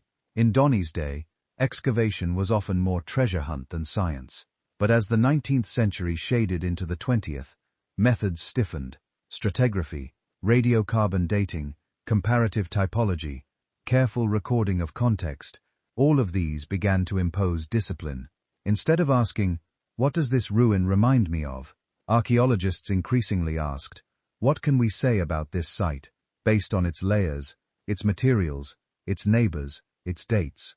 Atlantis did not fare well under those stricter rules. There was no consistent layer of shared Atlantean artifacts on multiple continents, no ancient inscriptions describing a single lost homeland that matched Plato's account in detail. The similarities Donnelly had pointed to could be better explained by convergent development. Independent societies solving similar problems with the tools at hand. But by then, the popular image of Atlantis as a global mother civilization had taken root. Donnie's book sold widely. It influenced theosophical writings, occult traditions, early science fiction, even fringe racial theories. Later authors added their own layers: psychic revelations, crystal technologies, space visitors, underwater ruins glimpsed in dreams. Pseudo-scientific claims began to orbit the word Atlantis almost automatically. The island became a catch-all explanation for any unsolved mystery. Odd stonework, out-of-place artifacts, gaps in the record, inconvenient evidence. If mainstream scholarship did not yet have an answer, Atlantis could be summoned as a placeholder. It is easy from a modern perspective to dismiss all of this with a shrug, to laugh at the wilder theories, to treat Atlantis as shorthand for crackpot. But it is more useful and kinder to ourselves to see it as a case study in how humans handle the unknown. When evidence is partial and the desire for meaning is strong, sweeping stories are tempting. They offer a sense of completeness. They make scattered data points feel like parts of a grand design. So, how do we navigate this without either embracing every claim or mocking everything that falls outside the current consensus? One quiet approach is to adopt a simple framework. Whenever you encounter a bold Atlantis theory, ancient astronauts, forgotten superscience, global empires, ask three questions. First, what is the strongest independently verifiable evidence? Not associations, not "this looks like that," but things you can date, measure, and test. Second, how does this explanation compare to simpler ones? If two cultures both build pyramids, is a lost super-civilization required? Or can geometry, gravity, and the desire to pile stones up toward the sky account for it? Third, does the claim make risky predictions that could be wrong? A good hypothesis sticks its neck out. It says, if this is true, we should find X in this layer, in this region, from this time period. Then you can check using those questions. Does not mean closing the door on wonder. It means keeping wonder and curiosity anchored to the ground where new discoveries can actually change your mind. In that space between skepticism and open-mouthed belief, the story of Atlantis becomes more interesting, not less. It shifts from being a ready-made answer to being a lens on how we build answers at all. And with that lens in hand, we can turn back from Donnie's global Atlantis to something narrower, but far better supported by evidence. Real Bronze Age cultures that lived on real islands, built real palaces, and endured real catastrophes, including one in the Iron, where ash and broken walls still tell the story of a day when fire and sea remade the world. If you sail southeast from mainland Greece, across that broken scatter of islands, you reach Crete. Long before Plato, long before classical Athens, This was the seat of one of the Mediterranean's first great sea powers. We call them the Minoans. They did not leave us long historical texts like the Egyptians or the Mesopotamians. Their main script, Linear A, is still undeciphered. But they left something just as eloquent: their cities. On Crete, archaeologists have uncovered sprawling palace complexes at places like Nos, Phistos, Malia, and Kato-Zakros. These were not crude fortresses. They were intricate labyrinths of rooms and corridors, storerooms and workshops, paved courtyards and staircases, walls painted with vivid fresco, leaping dolphins, lilies, spirals of waves, women in flounced skirts, bull leapers vaulting overcharging animals. Everywhere you see the same themes: the sea, movement, abundance. Minoan harbors open toward every point of the compass. Their pottery has been found as far away as Egypt and the Levant. Their craftsmen worked gold, ivory, semi-precious stones. Their merchants moved copper and tin, the raw ingredients of bronze, across the water. Crete, sitting in the middle of the eastern Mediterranean, was perfectly placed to become a maritime crossroads. And it did. To a later Greek imagination, looking back from the age of city-states and hoplite warfare, this earlier world could feel almost mythical. Athaloscracy, as the ancient historians called it, a power of the sea, rich, refined, and for a time, apparently secure. Then, in the middle of the second millennium B.C., something happened to their northern neighbor, on the circle of islands we now call Santorini, and the ancients called Thera. A city grew on the inner slopes of a volcano. Minoan-style houses, paved streets, elaborate drainage systems, wall paintings in the Cretan style, another node in that maritime network. Underneath it, pressure was building. The Thera eruption is one of the largest volcanic events in human history. The exact year is still debated. Radioarbon dates, tree rings, and Egyptian chronologies do not line up perfectly, but most scholars place it somewhere around the 1600s B.C.E. When it went, it did not go quietly. First came earthquakes, then explosions that tore the heart out of the island, sending columns of ash high into the atmosphere. Pumice and ash rained onto nearby lands. The central part of the collapsed into the sea, creating the caldera we see today. The energy released was many times that of Krakatoa. Most devastating for the Minoans were the tsunamis. Waves raced outward across the Ion, slamming into the north coast of Crete. Harbors, ships, coastal settlements. Everything low-lying along those shores would have been hammered. Even sites farther inland felt the ash and the atmospheric effects. Agriculture, already delicately balanced on Mediterranean rainfall, would have suffered from years of disrupted seasons. It was not an instant, total annihilation. Crete did not sink. Many inland palaces continued to function for some time after, but the shock was enormous, and the wider region felt it. Here is where minds begin to drift toward Plato, a prosperous island culture that lives by the sea. A sudden catastrophe linked to earthquakes and flooding. A civilization that not long afterward weakens and is eventually overtaken by others. The temptation to draw a line from Minoan Crete and Thera straight to Atlantis is strong. You can see why this became the most popular real-world candidate once serious archaeology got underway in the Aegean. For the first time, people had an actual Bronze Age maritime culture. Obliterated harbors, ash layers, tsunami deposits, a natural catastrophe. Not just on paper, but in the rocks. There are undeniably parallels. Minoan power seems to crest and falter in the centuries after the eruption. Minoan Greeks from the mainland appear in the record, taking over sites, adopting and adapting Minoan styles. Trade networks reorganize. What had been a Cretan-centered world becomes something else.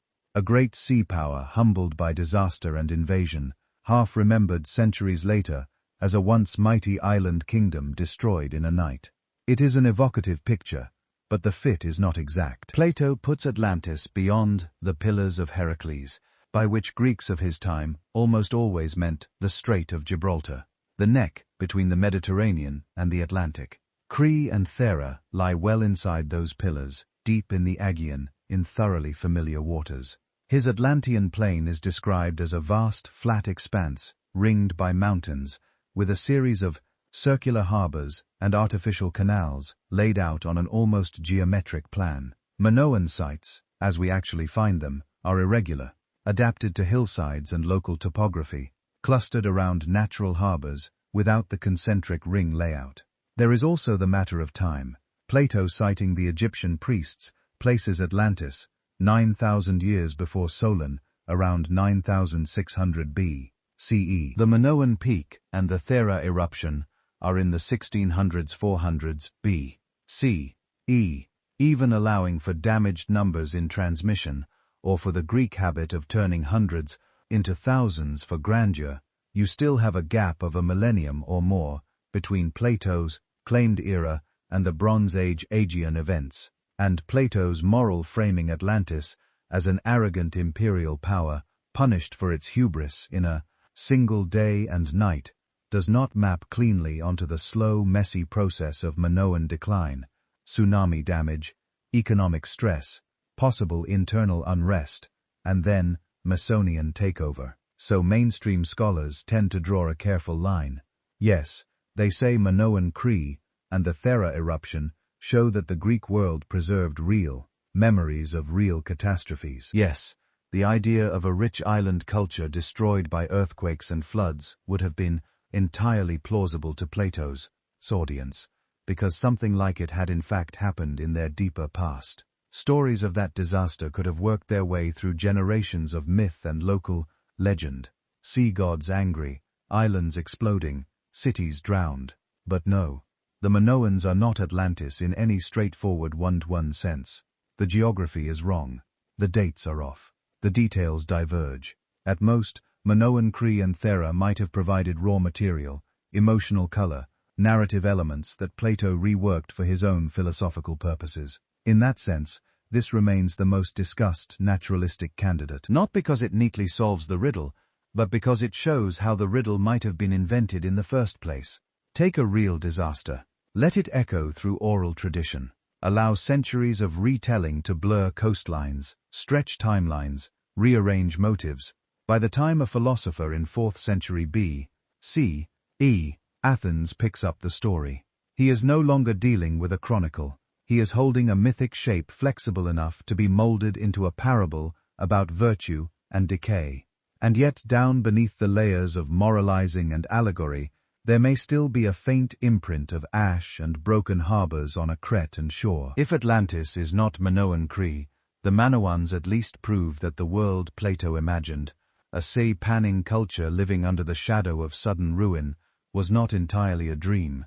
And once you accept that, you begin to look not just east, toward the Aegean, but west, toward the broader seas beyond the Pillars, asking whether other islands, other coasts might have fed into the story as well. When Plato says beyond the Pillars of Heracles, most ears in his time would have heard one place, the Strait of Gibraltar, two headlands facing each other across a narrow throat of water. On the European side, the Rock of Gibraltar. On the African side, Jebel Musa and the mountains around Ceuta. For Greek sailors pushing west along the North African coast, this was the edge of the familiar map. Beyond it, the Atlantic, the outer sea, wide, unpredictable, and for a long time rarely crossed. Heracles, in myth, had torn apart a mountain to make this passage. The pillars were the cliffs left behind. So when Plato situates Atlantis in front of, or beyond those pillars, many later readers went straight to Gibraltar and started looking outward. If there was once a powerful maritime culture out there, they reasoned it ought to have left traces along the coasts close by. And on the Iberian side of that strait, there is a tantalizing name that surfaces in Greek and Roman texts, Tartessos. We do not know exactly where Tartessos was. Most scholars place it somewhere in the lower Guadalquivir Valley, in what is now southwestern Spain, near modern Seville, and the marshes that open toward the Atlantic. Greek writers describe a wealthy kingdom at the far west, rich in silver, copper, and tin. They speak of a river, also called Tartessos, and a king named Argonios, literally, Mr. Silver by the early 1st millennium B.C.E. Phoenician traders from the Levant, were sailing regularly through Gibraltar, up the Spanish and Portuguese coasts around to the Atlantic side. They founded colonies and trading posts Gadier, modern Cadiz, on a small island off the coast. Other lesser-known sites sprinkled along the shoreline.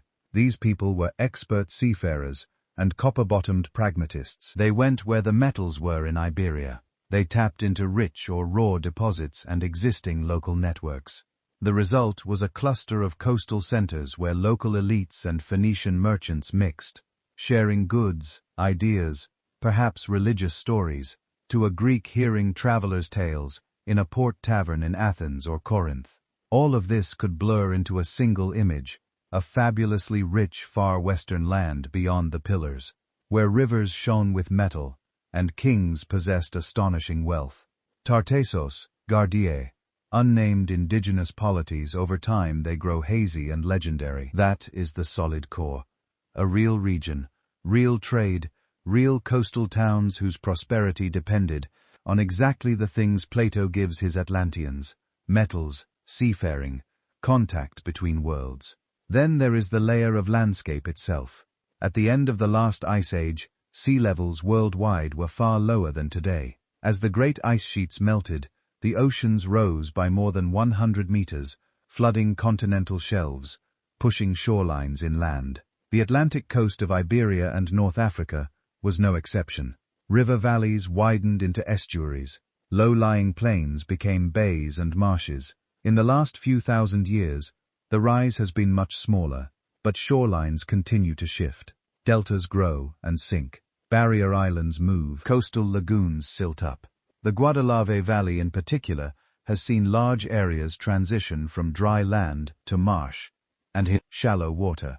Ancient harbors now lie buried under sediments or tucked behind mudflats. All of this makes for evocative talk of sunken lands. And there are indeed submerged archaeological sites and paleo-landscapes on the Atlantic shelf.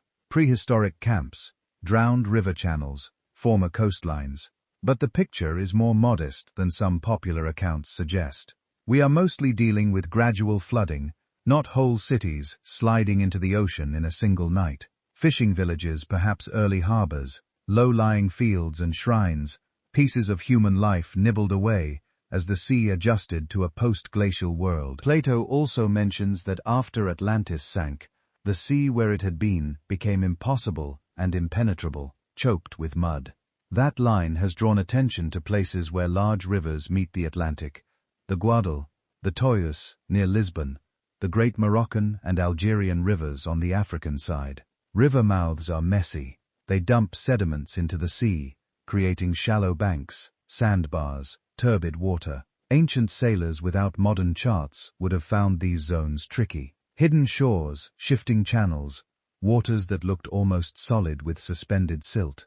It is not hard to imagine a storyteller describing such places as muddy seas, especially if they were tied to memories of earthquakes or coastal subsidence. And earthquakes are very much part of this region's story. The boundary between the African and Eurasian plates runs under the western Mediterranean and where the eastern Atlantic. The Iberian and North African coasts have been shaken repeatedly over historical time. The Lisbon earthquake of 1755, centered out in the Atlantic, but devastating on land, sent tsunamis across the ocean, flattened parts of Portugal, and was felt as far away as North Africa and the British Isles. Archaeological traces of earlier seismic events appear along these coasts. Tilted strata, uplifted shorelines, tsunami deposits in low-lying plains, some Bronze and Iron Age settlements show signs of abrupt destruction by quake or wave. So in the zone around Gibraltar, we have a real mixture: busy maritime trade and wealthy ports. A half-mythical Western kingdom, remembered for its metals' dynamic shifting coastlines where lands have drowned and rivers have wandered. Turbid sediment-heavy waters off major estuaries, and a history of earthquakes and tsunamis, capable of terrifying any society that lived through them. This is the raw material that makes the Gibraltar-Iberia region a perennial favorite for those looking for an Atlantis with its feet in actual geography. But then we hit the limits of what the ground will give us. So far, there are no excavated ruins off these coasts. that match Plato's detailed description. The great concentric ringed city, the perfectly flat rectangular plain, the monumental canal works, laid out to strict dimensions. There are settlements, some substantial, some disrupted by flood or quake, but nothing that steps cleanly out of the text. The stories about Tartessos are late fragmentary, and already tinged with legend by the time Greek authors record them. The Phoenician presence is clear in material culture, but their own writings from Iberia are sparse. Much of what gets said about lost cities in the marshes or under the Atlantic surf is hypothesis, layered on hypothesis, geophysical anomalies, ambiguous structures, speculative identifications. What this region can explain is the plausibility framework. It shows how Greek and later Mediterranean imaginations were in fact stocked with images of the Far West as a place of metals, harbors, and occasional disaster. It provides realistic sources for ideas about lands beyond the pillars, about muddy, dangerous seas, about coasts shaken and reshaped by earthquakes. What it cannot provide, at least with current evidence, is the specific engineered utopia Plato lays out. The grids of canals, the exact measurements, the moralized rise and fall of a single arrogant empire destroyed all at once. To find that, you have to move away from harbors and marshes and into the mind of the storyteller, himself, into the way a philosopher in 4th century B.C.E. Athens might take scattered reports from the western edge of the world and transform them into a lesson about power, virtue, and ruin. When you step back from all the proposed locations and clever reconstructions, one thing becomes hard to miss. Atlantis behaves less like an archaeological site and more like a moral fable. Plato doesn't just give you a city, he gives you a diagnosis. A society that begins virtuous and disciplined, grows rich and powerful, then slowly forgets why it prospered in the first place. The rulers become soft. The citizens fall in love with luxury. The empire turns outward. More tribute, more land, more display. The inner core rots while the outer shell shines brighter than ever, and then suddenly it's gone. You can hear the warning built into that arc. Hubris, empire, and decline. It's the same pattern Greek audiences knew from their own stories. Troy, thieves, even hints of it in Athens itself after the Persian Wars. It's the pattern Roman writers would later see in their own history. It's the pattern every empire fears but can't quite resist reenacting. So, Atlantis keeps coming back, because the problem it's talking about keeps coming back. Any time a society worries that it has grown too rich, too powerful, too arrogant, Atlantis becomes relevant again. It's a ready-made parable you can pick up and point at your own age. Swap in your current anxieties, industrial pollution, nuclear weapons, climate change, financial bubbles, and the story still works. But there's another pull at work, operating at a quieter, more psychological level. Atlantis is not just a warning. It's also a lost golden age, a place where technology, art, and architecture have reached astonishing heights, where the metals gleam, the harbors are full, the palaces are perfectly ordered, a civilization that seems to have solved problems we still struggle with. How to manage waterways, organize cities, even coordinate an entire empire, and it's all gone, swallowed by the sea, leaving only rumors and a broken chain of memory. That combination, utopia plus catastrophe, is very powerful. It suggests that somewhere in the deep past, humans knew more than we do now. That knowledge has been lost, not because it was wrong, but because the world is fragile and accidents happen. It implies that history is not a simple climb from primitive to advanced, but a jagged line where brilliant peaks have already come and gone. For anyone who feels out of place in the present, or dissatisfied with how things are organized, this is irresistible. You can imagine Atlantis as a kind of alternate timeline, where people built things the right, where wisdom and power briefly lined up. And if that was once possible, maybe the traces are still out there, waiting to be recovered. That's where the idea of hidden knowledge slips in. Across the centuries, Atlantis has been picked up by people who want to believe there is a secret thread running under history.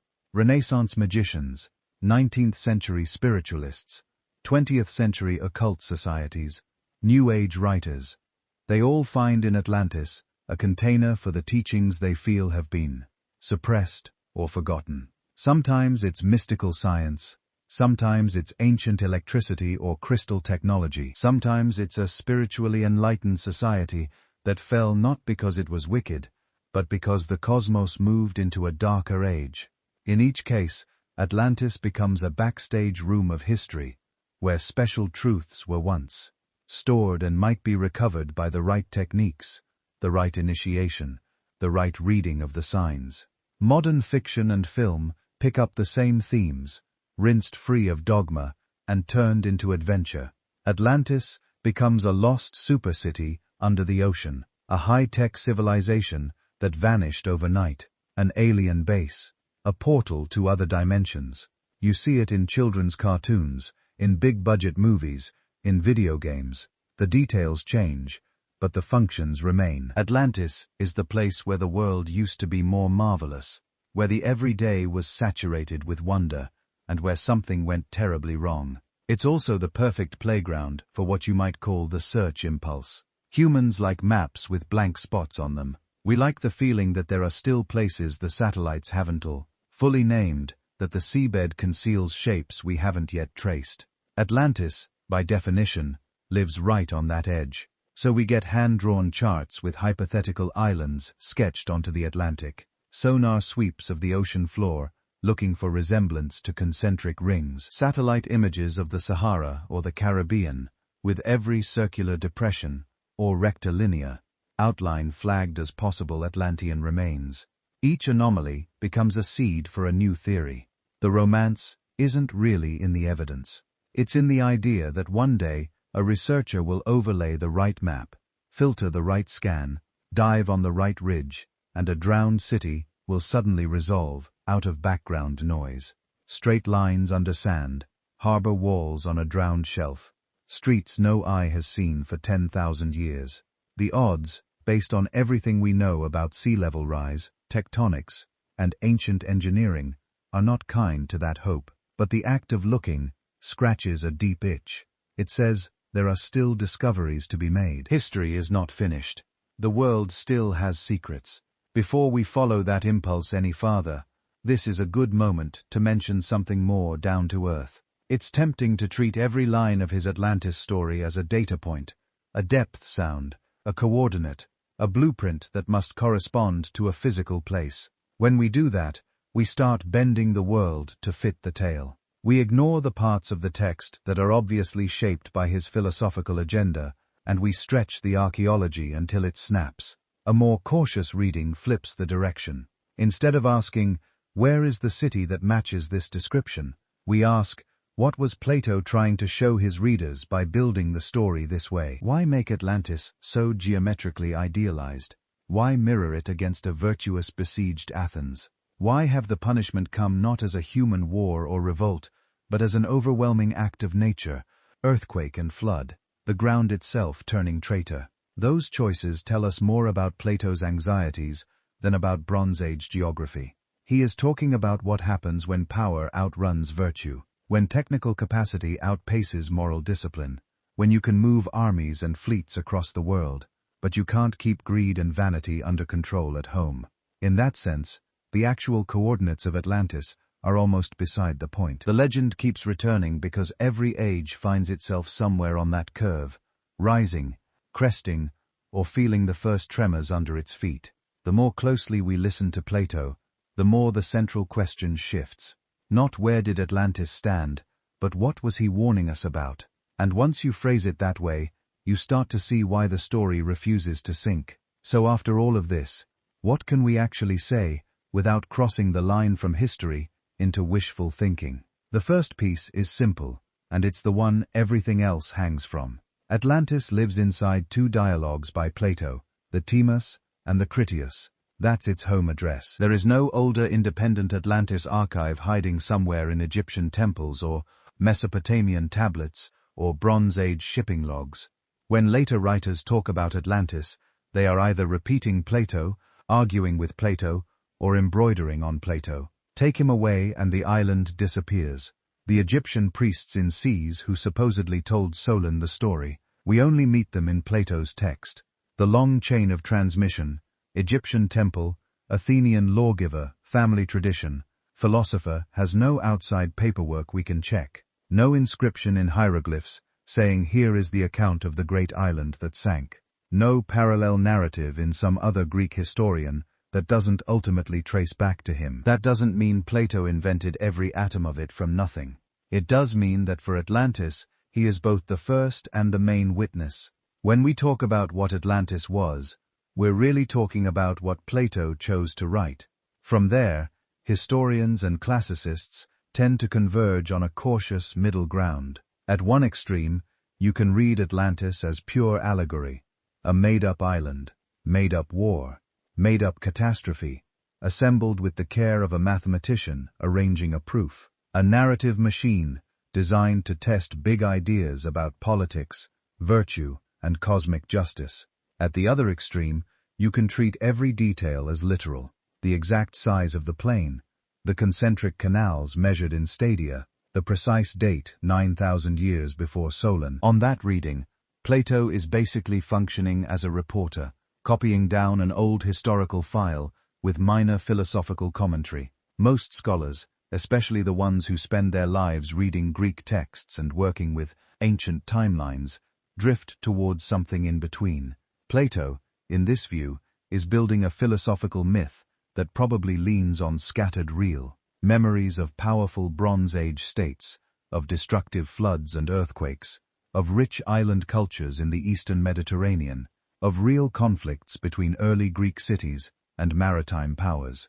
Those fragments are rearranged, polished, scaled up, and slotted into a story whose main purpose is not to preserve archival data, but to make a moral and metaphysical point. So, how do we decide which claims about Atlantis deserve attention and which ones are just clever castles in the air?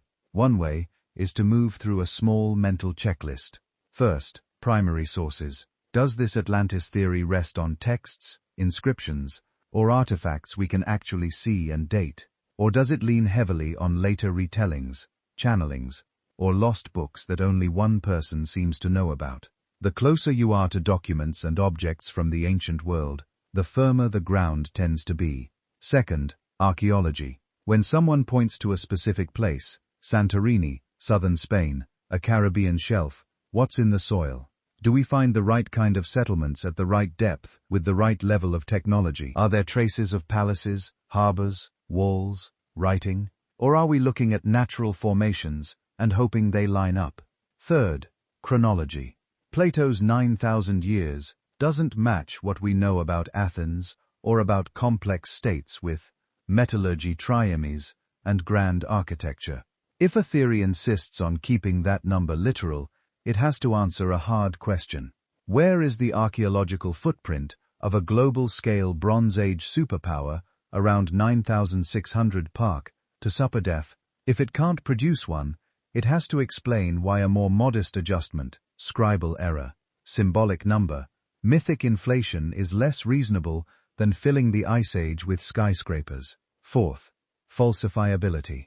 A good historical claim should be capable of being wrong. If you say Atlantis was a powerful Bronze Age island culture in the Aegean, and we should find X, Y, and Z types of pottery and architecture if we're right, then a lack of those things counts against you. If instead you say Atlantis was an advanced psychic civilization whose remains are undetectable by normal means, you've built a theory nothing can touch. It might be consoling, it's not history. Once you start using those filters, most of the louder modern claims about Atlantis slip quietly away. What remains is both smaller and in its own way more interesting. We can say that Plato compiled the most influential lost civilization story in Western literature, and that he did it for reasons tied closely to his philosophy of ethics and politics. We can say that he probably drew loosely and selectively on real memories of Minoan Crete and the Thera eruption of seafaring kingdoms and devastating floods of the uneasy balance between Greek mainland cities and maritime powers. We can say that later generations kept projecting new hopes and fears onto his island, turning it into a mirror for their own anxieties about empire, about technology, about secret wisdom, about the fragility of progress. We can also say that so far there is no archaeological site anywhere on Earth that clearly matches Plato's full description. The scale, the engineering, the deep antiquity, all together. Pieces resonate here and there like echoes in a large room, but the room itself has not been found. Beyond that, we're in the realm of maybe and might, and that's where uncertainty becomes less of a frustration and more of a teacher. Because even without a final answer, without a GPS coordinate and a dive plan, the Atlantis story has already shown us several things. It shows us how myths form, grow, and adapt. How a tale crafted in one specific intellectual moment, Athens, in the shadow of war and political turmoil, can escape its original context and live a long second life as a treasure map, a warning label, a spiritual parable, a science fiction backdrop. It shows us how easy it is to mistake our own desires for ancient testimony, to read advanced technology into every vague phrase, to see drowned cities in every sonar blur, to prefer the romance of the secret archive over the plain absence of evidence. And it shows us something gentler too. That part of being human is learning to live with open questions, to investigate as far as our tools will take us, to admit what we don't know, and to let some stories remain partly in shadow without forcing them into shapes that flatter us. So, as you lie there listening, the picture we're left with is quiet and clear. There was a philosopher named Plato in a very specific city, in a very specific century. He imagined a mighty island power rising, shining, and falling to help him think about justice and corruption. He stitched into that invention the distant thunder of real catastrophes and real kingdoms. The world picked up his story, turned it over in its hands for 2,000 years, and layered it with dreams. Maybe something like Atlantis in some smaller, less symmetrical form really did stand once. Maybe what survives in Plato is a distorted memory of that place. Or maybe the island never existed outside his mind and the minds that read him. For now, the evidence lets us lean, but not land. The sea keeps its own counsel. The legend keeps its outlines. And you here at the edge of the map can let the question rest, knowing that even without a final discovery, the path we followed to reach this point has already told us most of what matters. As the question settles, what's left is less a map and more a gentle pattern. A philosopher in Athens, worrying about justice and power, sketches a shining island that flies too close to the sun. Later readers pick it up and start asking, where was it? How big was it? Could it happen again? And the story, which began as a thought experiment about how societies rise and rot slowly, becomes a canvas for everyone's hopes and fears. Plato's purpose was always surprisingly down to earth. He wanted to talk about pride and restraint, about cities that remember their limits and cities that don't. Atlantis is the cautionary tale. Early Athens, in his telling, is the model of modest strength. The flood is just the final underline. But once that framework escaped into the wider world, the island stopped belonging to him. Medieval writers turned Atlantis into a distant echo of biblical floods and lost Edens. Renaissance scholars tried to fit it into their rediscovered maps, balancing ancient authority against new coastlines. Modern theorists filled it with crystal technology, psychic archives, alien tutors, or secret wisdom schools, depending on what they needed it to be. Each age took the same basic outline and redrew it in its own colors. That's part of why the legend grew so large. It isn't anchored to a single shoreline or a single meaning. It's a shape in the mist that can stand for the fragility of progress, the fear of sudden catastrophe, the dream of hidden knowledge just out of reach. It lets us ask in a safe, distant way, what if everything we've built could vanish? And what if there was once a version of us that did things better? Those are questions that don't go out of date, which is why the island doesn't either. If you've stayed with this story all the way to the edge of sleep, thank you for sailing out this far. Before you drift off, if you've enjoyed this slow journey through Plato's Sea, it really does help if you tap like, leave a comment, and subscribe. It tells the algorithm that you like thoughtful, quiet history, and it lets more sleepy minds find their way here. If you feel awake enough for a sentence or two, I'd love to hear where you're listening from. A city apartment, a farmhouse, a dorm room, a ship's cabin somewhere between coasts. Just a few words in the comments, pinning your own little dot on this loose, invisible map of nighttime listeners. You can let the whole question fold up like a chart at the end of a voyage. Some stories survive not because every detail is true, but because they speak to something steady in us. Our fear that things break. Our hope that they can be rebuilt. Our sense that beneath the wreckage there is always some heartbeat of meaning. Atlantis may be myth, memory, or a careful mixture of both. What, real and right here with you, is the very human habit of telling ourselves tales about who we are, what we could lose, and what might still be hidden just beyond the known world. So lie back at the edge of the map, where the sea is dark and uncharted, and let the old island sink quietly out of sight. The waves will keep their secrets, the stars will keep their distance, and the story, like the tide, will still be there in the morning, waiting whenever you feel like returning. If you enjoyed this journey through deep time, you'll probably like where we go next.